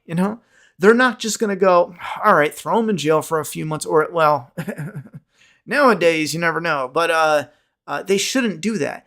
But in our current social media obsession with canceling people and not letting them have a livelihood, we punish everyone the same. Nowadays, if you say a mistake, you get punished the same as if you're an actual racist piece of shit. If you genuinely have a take that is reasonable, but you worded it wrong and you really should have had more tact, or maybe you're using certain words the way they're not really used nowadays. And before you might say like, well, what does that mean? There's tons of different changes being made socially then. Anyway, we're punishing all those people the fucking same. What happened to just being like, okay, dude, you said something that was fucking stupid. You're an asshole for that. Come on. Nope. Nowadays we go after their businesses, their banks, their livelihood, people they love. Anyone that does anything is punished all the same and deserves everything stripped from them. It's fucking madness.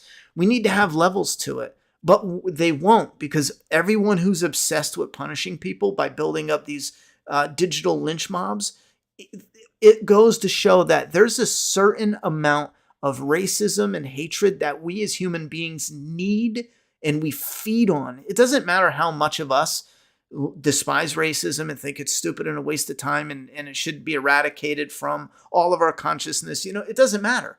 There's people out there that need it. There will always be people out there that need it. And you can see them now because now you're allowed to do shit like burn Bibles and, be nasty to Christians. You can do it. You can do it online and get away with it. Can't do it to Muslims or the Quran. There's no fucking way you can. But you can do it to a Bible. And I don't give a fuck. I'm not religious. I don't care. I mean, I think y'all should try to respect yourselves as much as possible. But you can sit here and say the most vile, fucked up shit to white people. It's allowed. And you know what it shows us? People as a whole need the nastiness, the disgusting, the negative sides of the human condition. As a whole, we need it. Because why else would you take part in it if collectively some of us out there, they just feed off it. I got to come up with some better. I just thought of it now, but we're actually recently it's been hitting me because racism is so fucking stupid. Like it's a waste of time. It's illogical.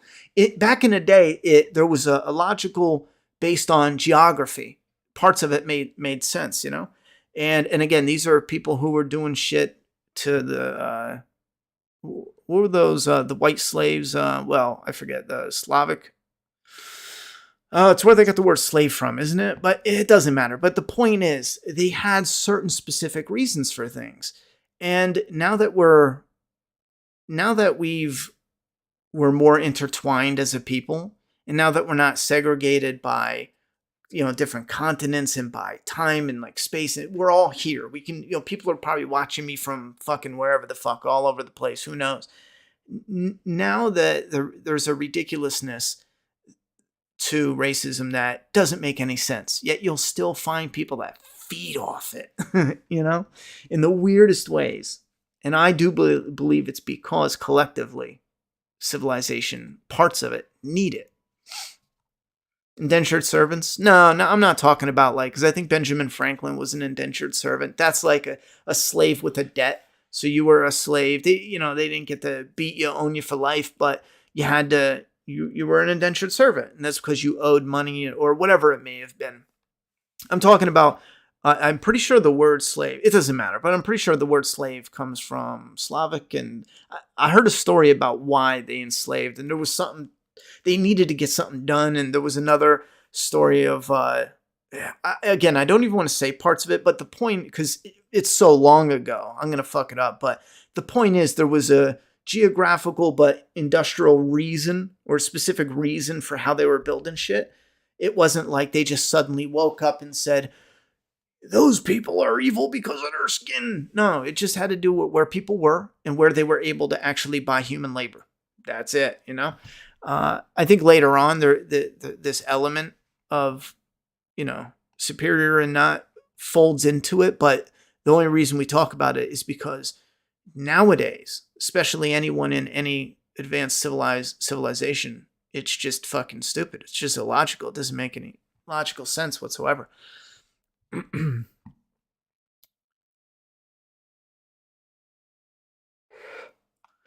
Slizzle says, I'm a black man. I've said it before. I'll say it again. If the white guy keeps winning in the casting and he has the look, pull him in.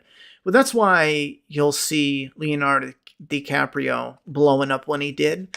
And you'll see Denzel Washington blow up when he did. Listen, back in the 90s, I'm telling you what, anytime there was a Denzel movie, fuck, man.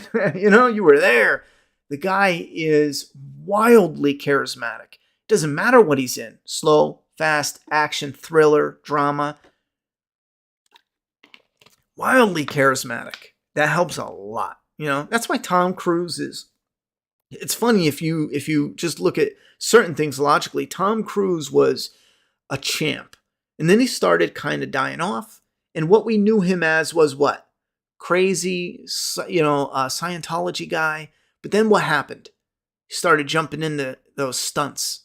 the stunts overtook some of the crazy Scientology shit. So you can actually see the flow of Tom Cruise was, the Outsiders movie, young, had a shot to be in movies. He got in a couple, and then he's very charismatic, very entertaining. He was a hard worker. He got in more and more, and then women were nuts for him. Guys wanted to be him, but he was still very enjoyable to watch no matter what he was in. And then he became less relevant. And then people nowadays were like, oh, Scientology, he's fucking weird. He did that weird thing on Oprah, But again, that got overshadowed now by the stunts and the action. And when you see a Tom Cruise movie, there's a quality to the stunts. There's no fucking way. I think, what is his name? Matt Damon makes this joke about Tom Cruise where Tom tells him about the stunt that they were going to do. He's like, yeah, so I went and I talked to the stunt guy about getting this stunt done. And the stunt, or I think Matt Damon said, how did you do that stunt? And he goes, well, Tom Cruise said, I talked to the stunt guy. How do we do it? And yada, yada, yada. And the stunt guy says, Tom, there's no way to do that stunt. There's no way. It's impossible. And then Tom Cruise said, so I went and got a new stunt guy. You got to look for the clip, but it's fucking hilarious. But the point is, he made it work. And there's a lot of these other people that fuck it away. Jean-Claude Van Damme had our eye. Drugs, ego, booze. Steven Seagal, he had a run of shit. Ego, booze. Apparently he's a shit himself and he's a piece of shit. Women do not go in a room alone with that man. Who fucking knows? Kevin Smith, fuck that show up. Fuck what show up? Didn't Kevin Smith kill off He-Man as well? I don't fuck with Kevin Smith at all. He's a whining little bitch. He's a shill. If you want to know what a Hollywood shill is, and that's such a shame. Kevin Smith was like the one of us who went to Hollywood, and then you saw, in a way, it was like, oh, how do we get some people to think a certain way? We just have Kevin Smith tell them how to think, and then now he's just a fucking shill. Hey, how'd you feel about Lydia getting bit in 11/23? I didn't feel anything, to be honest. She got bit. I thought it was kind of stupid she didn't cover her arm. I think the actress did good, but how they utilized Lydia's story falls flat because they just drag her in for key moments. And they're like, okay, you're important here. Cry with Carol about this. Okay, bye Lydia for fucking 20 episodes. And then they bring her in and they go, hey, talk about Henry. Okay, Lydia, you're done. Get out of here. Okay, now bring her in. Wait, we found a black guy for her to date. Diversity, bring her in. Like, that's all they fucking do is bring her in, every 10 episodes. Do something of substance with her all throughout. Trim this fucking cast. It's too late now, but trim this cast and do something with it. But they didn't. I think you missed my super chat. Oh, shit. Connor, did I? Let me look. Was it a tip or a... Oh, I did. Connor Williams sent a $1.50 super chat. Frank Darabont wanted a budget. They fired him. Sorry, I missed your super chat. How the hell I missed it? Oh, I probably zipped through it. You're right. Frank Darabont wanted a budget and they fired him. He damn sure did. See, Frank Darabont wanted to do something he could be proud of. AMC wants to do something they can make money from. There's a big difference. I mean, you could be proud of something and then believe that that will bring in the money. And for Frank Darabont's case, it did. And here's the two fucked up ways to look at The Walking Dead and why it's in the position that it's in. AMC wants to make something that's just going to make the money, that's just going to be good for their digital platform, that's just going to be good for their company, that's just going to be good for the bottom dollar and blah, blah, blah. How many different spinoffs and how long can we ride this train? Can we do Walking Dead theme parks? Can we do Walking Dead Halloween events? Whatever the fuck they can think of, they want to do it for what? The money. Frank Darabont, obviously in that industry, it's a juggling act. It's a balancing act. Very much for being a YouTuber when you sit down and go, okay, I want to do this video, but I would love to also be able to afford the next video as well. What can I do that I love, that gets ad revenue, that gets sponsorships? Same thing with Frank Darabont. He was like, okay, you know what? I believe in this project. I'm passionate about bringing it to life. And I think if the quality is there, the people will come, the money will come, and it'll be a huge hit. And we can actually cash in on something that is of high quality. That's what it seemed like he was trying to do, especially when you look at some of the older interviews and whatnot. And early on, it just doesn't make sense why AMC just fucked them so much, you know? And then when you think about the fact that they saw potentially a money-making scheme, you know, and they went for it. Early on, they went for it, man. And I don't think AMC knew it was going to be as big as it was, but I do believe 100% AMC knew it was going to be big enough for them to get a boost in original programming. If you look at everything from the time, that is probably exactly how they ended up in their little situation, because AMC was what? Showing old classic movies. That was it. You want to watch classic movies, you watch fucking AMC. They didn't do original programming until Breaking Bad, and I think Mad Men and stuff like that. But that was early on with The Walking Dead showing up as well.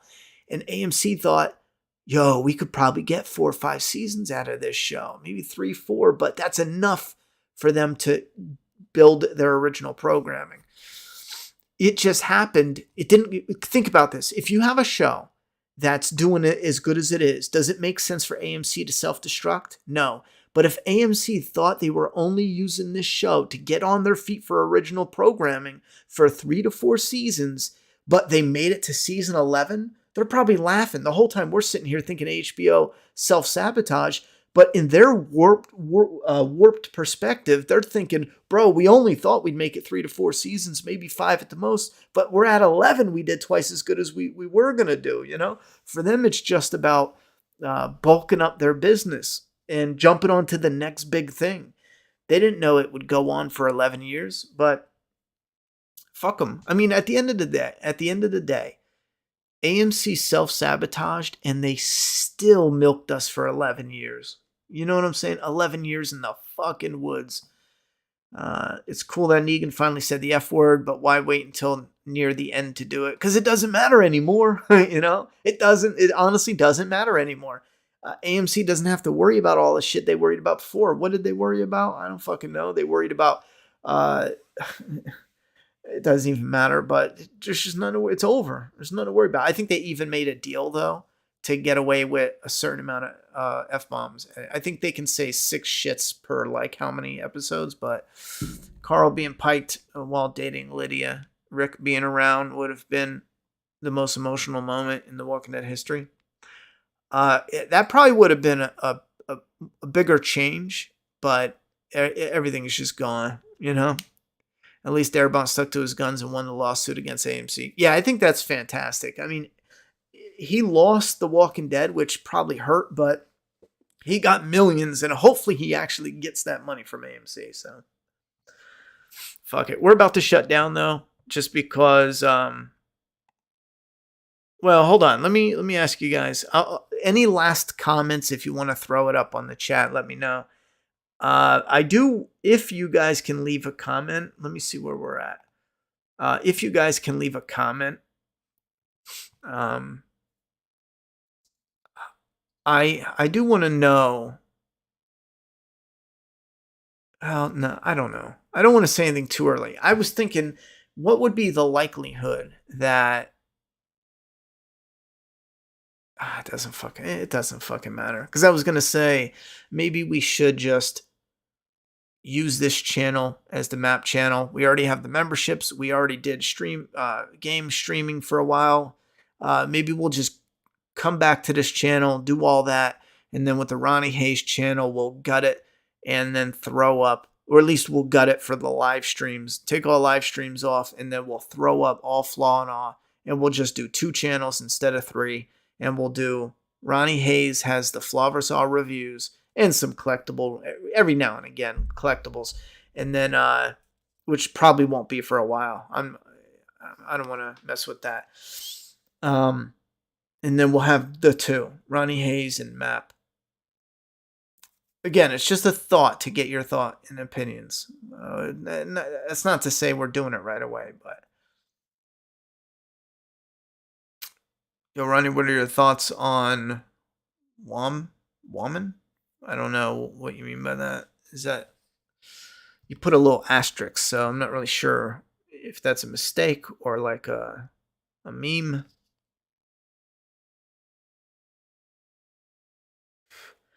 What's your overall thoughts for the Ronnie Hayes channel? Keep it the same as gaming or something else? But that's what I was just talking about. And again, I want to make it abundantly clear. I'm just kind of feeling you guys out as an audience. We do okay streaming here because we already have a built up base. We were streaming on the Ronnie Hayes channel, but it's too small to continue streaming and getting. Now it's getting views. It's growing. It's growing faster than this channel is, but it's only growing for after it's posted. The live stream itself isn't growing, but after we do an hour clips, 2 hour clips of gameplay, it's growing then. So I was thinking, you know what? It's still early yet on the Ronnie Hayes channel. Should I just go back to everything I want to post that's not Flaw and Awe just goes on this channel? Streams, videos, just I throw it all on this channel. And again, it's just I'm not sure what I want to do for the future of making YouTube content. I kind of got sucked into it where I was just doing stuff to see, to get used to the platform, kind of fucking around with it. And then I built a Walking Dead community within a couple weeks. It just went boom, boom, Some people talk to me as if, I don't know, like I have a goal as being like a YouTuber. And if there's nothing that I love, like I don't give a shit about being a YouTuber if I'm not doing something I love. So I was thinking maybe we will just course correct. Everything will go on this channel except for the Flaw and All will go on the Ronnie Hayes channel. It's just a thought. I would like to see what you guys have to say. Let me know. Dials, did I say that right? Is there a specific social media platform you're mainly active on for updates and all that good shit from you? You know what? We don't have a main one just because it is a bit split. I think when The Walking Dead was at its height, we were using Facebook for a good chunk, but the amount of people Facebook's just not clean for that type of thing. Now, Twitter seems to have one of the better structures when it comes to that because you have a community feed. You can see what's popular. You can see the hashtags a lot cleaner than Facebook. But I left Twitter because people on Twitter are fucking messed in the head. Like they're so fucking shot. It's unreal. Twitter's the type of crowd, no offense, but most of Twitter, old Twitter, let's call it, they're the type of crowd to say, think and act exactly how I do, or else, they're coming at you with everything they got. They don't have debates. They have lectures. They don't, you know what I'm saying? They don't live in a 3D world. They live in a fucking, what's a good insult for that? I was going to say something that was so ridiculous because of how ridiculous it is. So now that Elon bought it and it's a fucking mess over there, I think it's funny to jump over there and do it. But I don't know. I don't have a certain platform. I don't fucking know, man. I'm terrible with social media. I just don't fucking care, man. I just don't give a shit. I think social media is such a waste of time. I mean, if it wasn't for me interacting with you guys in some capacity, I would almost never post on social media. I just can't stand it. There's just so many fucking stupid people out there. I just can't tolerate it half the time.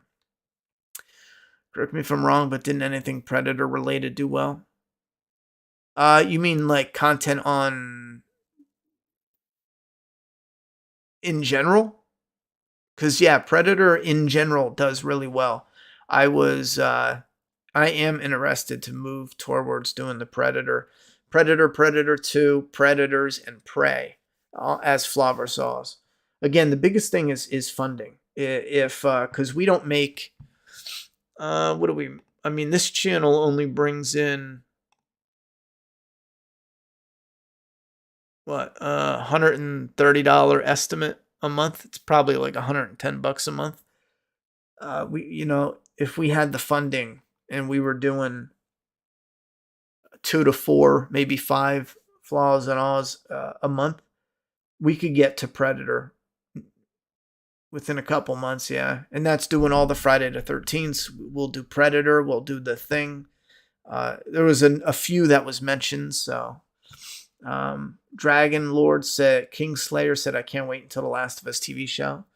I am going to do some thoughts on that when I watch it, but again, I'm not reviewing every single episode unless it just blows me away and we have to discuss it, but that's probably a rare thing. Would you consider a Discord a form of social media? Yeah, we have a Discord. Right now, that's as active as it gets, but it's only, I mean, we have like over 100 people, but social media, there's probably only like 15 of us that talk often, but there's over 100 some there.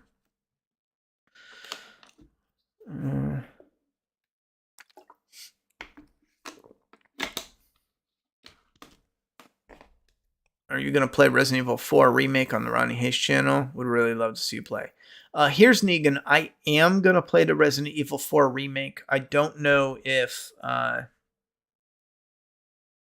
don't know if we're going to play it day one. It's just uncertain right now. Just because my work schedule is going to be so fucked from this month into probably the middle of next year. The only way I get a break from work is if I can pull money off ad revenue sponsorships or directly funded off this. And I mean, there's nothing else I can do. I just have to work. I gotta work, especially after the move. I just can't not, and I think we're too small because I'd be relying on the same 5 people to donate for the gaming. So, I don't know. We're going to play it, but I just can't guarantee right away. And I can't guarantee if it's going to be on that channel or this. I'm just so up in the air on which I want to do. Just gut the entire Ronnie Hayes channel and use it for flaw and awe. The way you don't start from scratch. That way you don't start from scratch. It makes you feel too sketchy and starting at zero. I think if I didn't have 2 channels already, I think I would have just already started from scratch and been fine with it. I'm not a big fan of splitting content, but I definitely understand that, people who want flaw in all videos, most of them don't want to see gaming streams every day. You know what I'm saying? So, good night, Slizzle. Yeah, we're going to get into more God of War. We're playing that on the Ronnie Hayes channel, so. I mean, I think it's stupid stuff holding me back. Like we have the 100,000 sub plaque. I mean, we have a history on this channel. We've been doing it for years. I just kind of feel like abandon it and start all over. It's better for the algorithm, and I think we'll grow. I'm confident we would. The content gets a ton of. I don't know. I just don't want to abandon the channel. I don't think I have a choice, though. We'll see. We shall see. All right, I gotta go. Coming up next is a channel, kind of like a channel update. The Walking Dead is over. I still get people asking what content I'm gonna come out with on this channel. I'm gonna talk to people in my Discord. If you want to come over to the Discord, let me make a Discord link, and then you guys can hop on over. Or was that anyway? Oh yeah, invite. You guys can hop on over and chit chat. Oh, hold the fuck on. Every single time I do this, where I'm like, why don't they have a clean one area? Like just bong.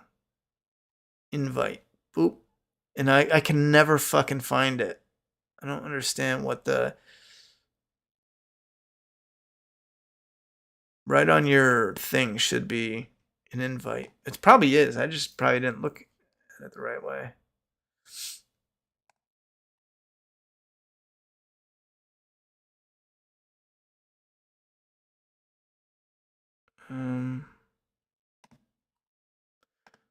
Yeah, I don't know. I think that's just so fucking stupid.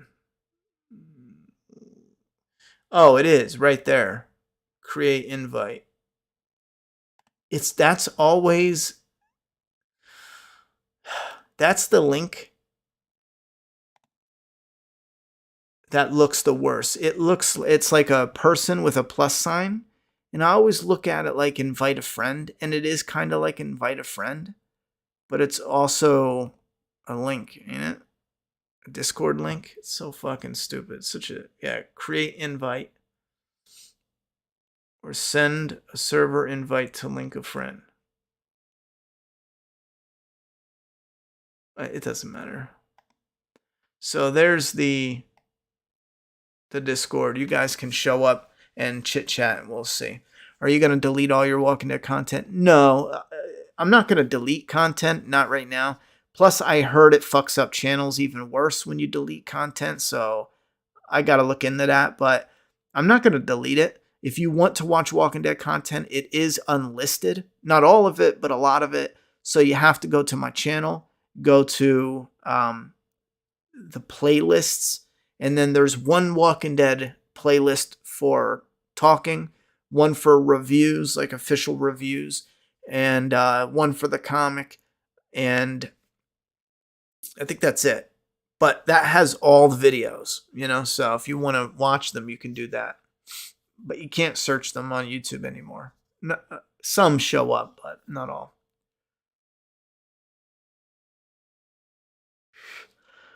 Diaz says, what about doing those community posts on YouTube? Could be a better way to keep us updated, possibly.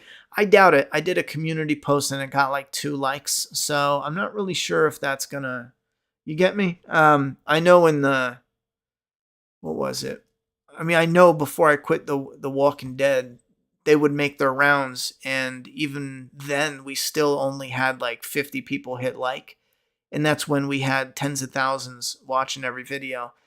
So I just don't think, I think if you're uploading daily, community posts are fire, because you have a consistent, you have a consistent viewer base. There's people that do daily videos that are short little nuggets where you kill time because you're just laughing at this person or watching this or doing that. I think part of my big problem is I don't have daily content with Flaw and Awe because it takes so long to make. So I go silent for, a month, 2 months, and then I release it. Now, people that do that with a brand new channel, the algorithm is starting fresh. So you can see that in the algorithm get boosted. Boom, boom. Every time they, and it's specific to the people subbing to it. So that's why I was just considering open up a third channel for that.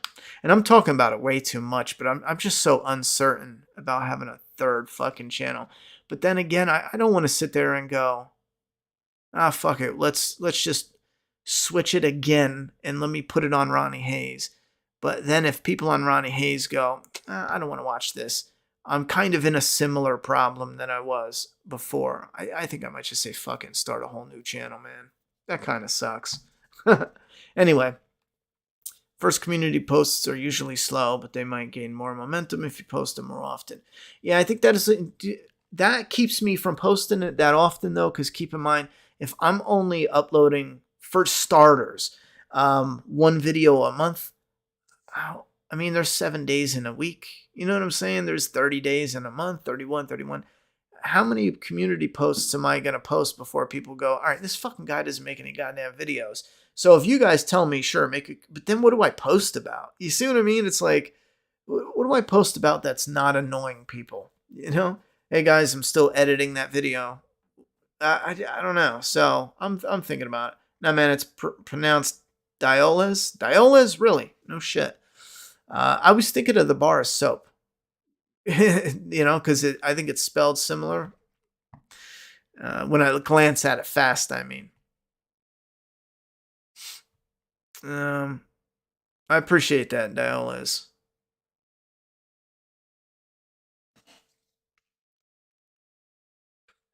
And yes, the YouTube Shorts is something we're going to try before we abandon the channel. So that's coming up in about a week or two. I'm going to throw out some shorts and play around with some things.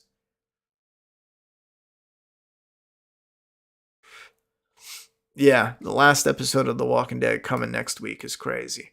But don't forget, I'm going to get going. If you guys have any thoughts and opinions, when this video is done, you can put them in the comments or go on over to my Patreon and not Patreon, Discord, and fucking leave a comment.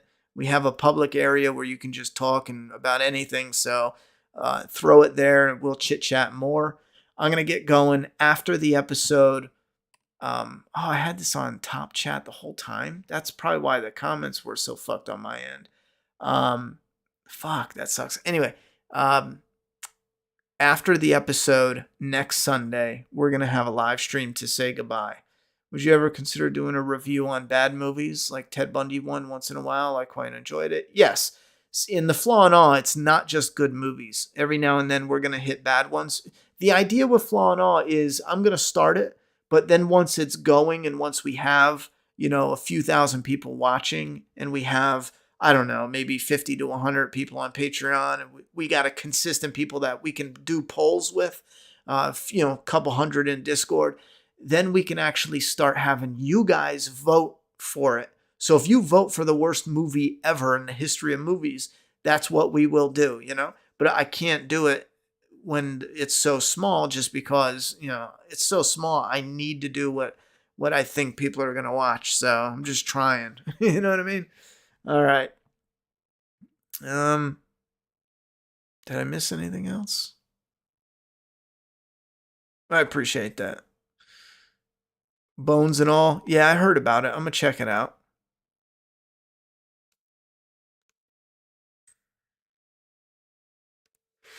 All right, guys. I'll see you. I appreciate the support tonight, and I'll see you next Sunday. Until then, be safe.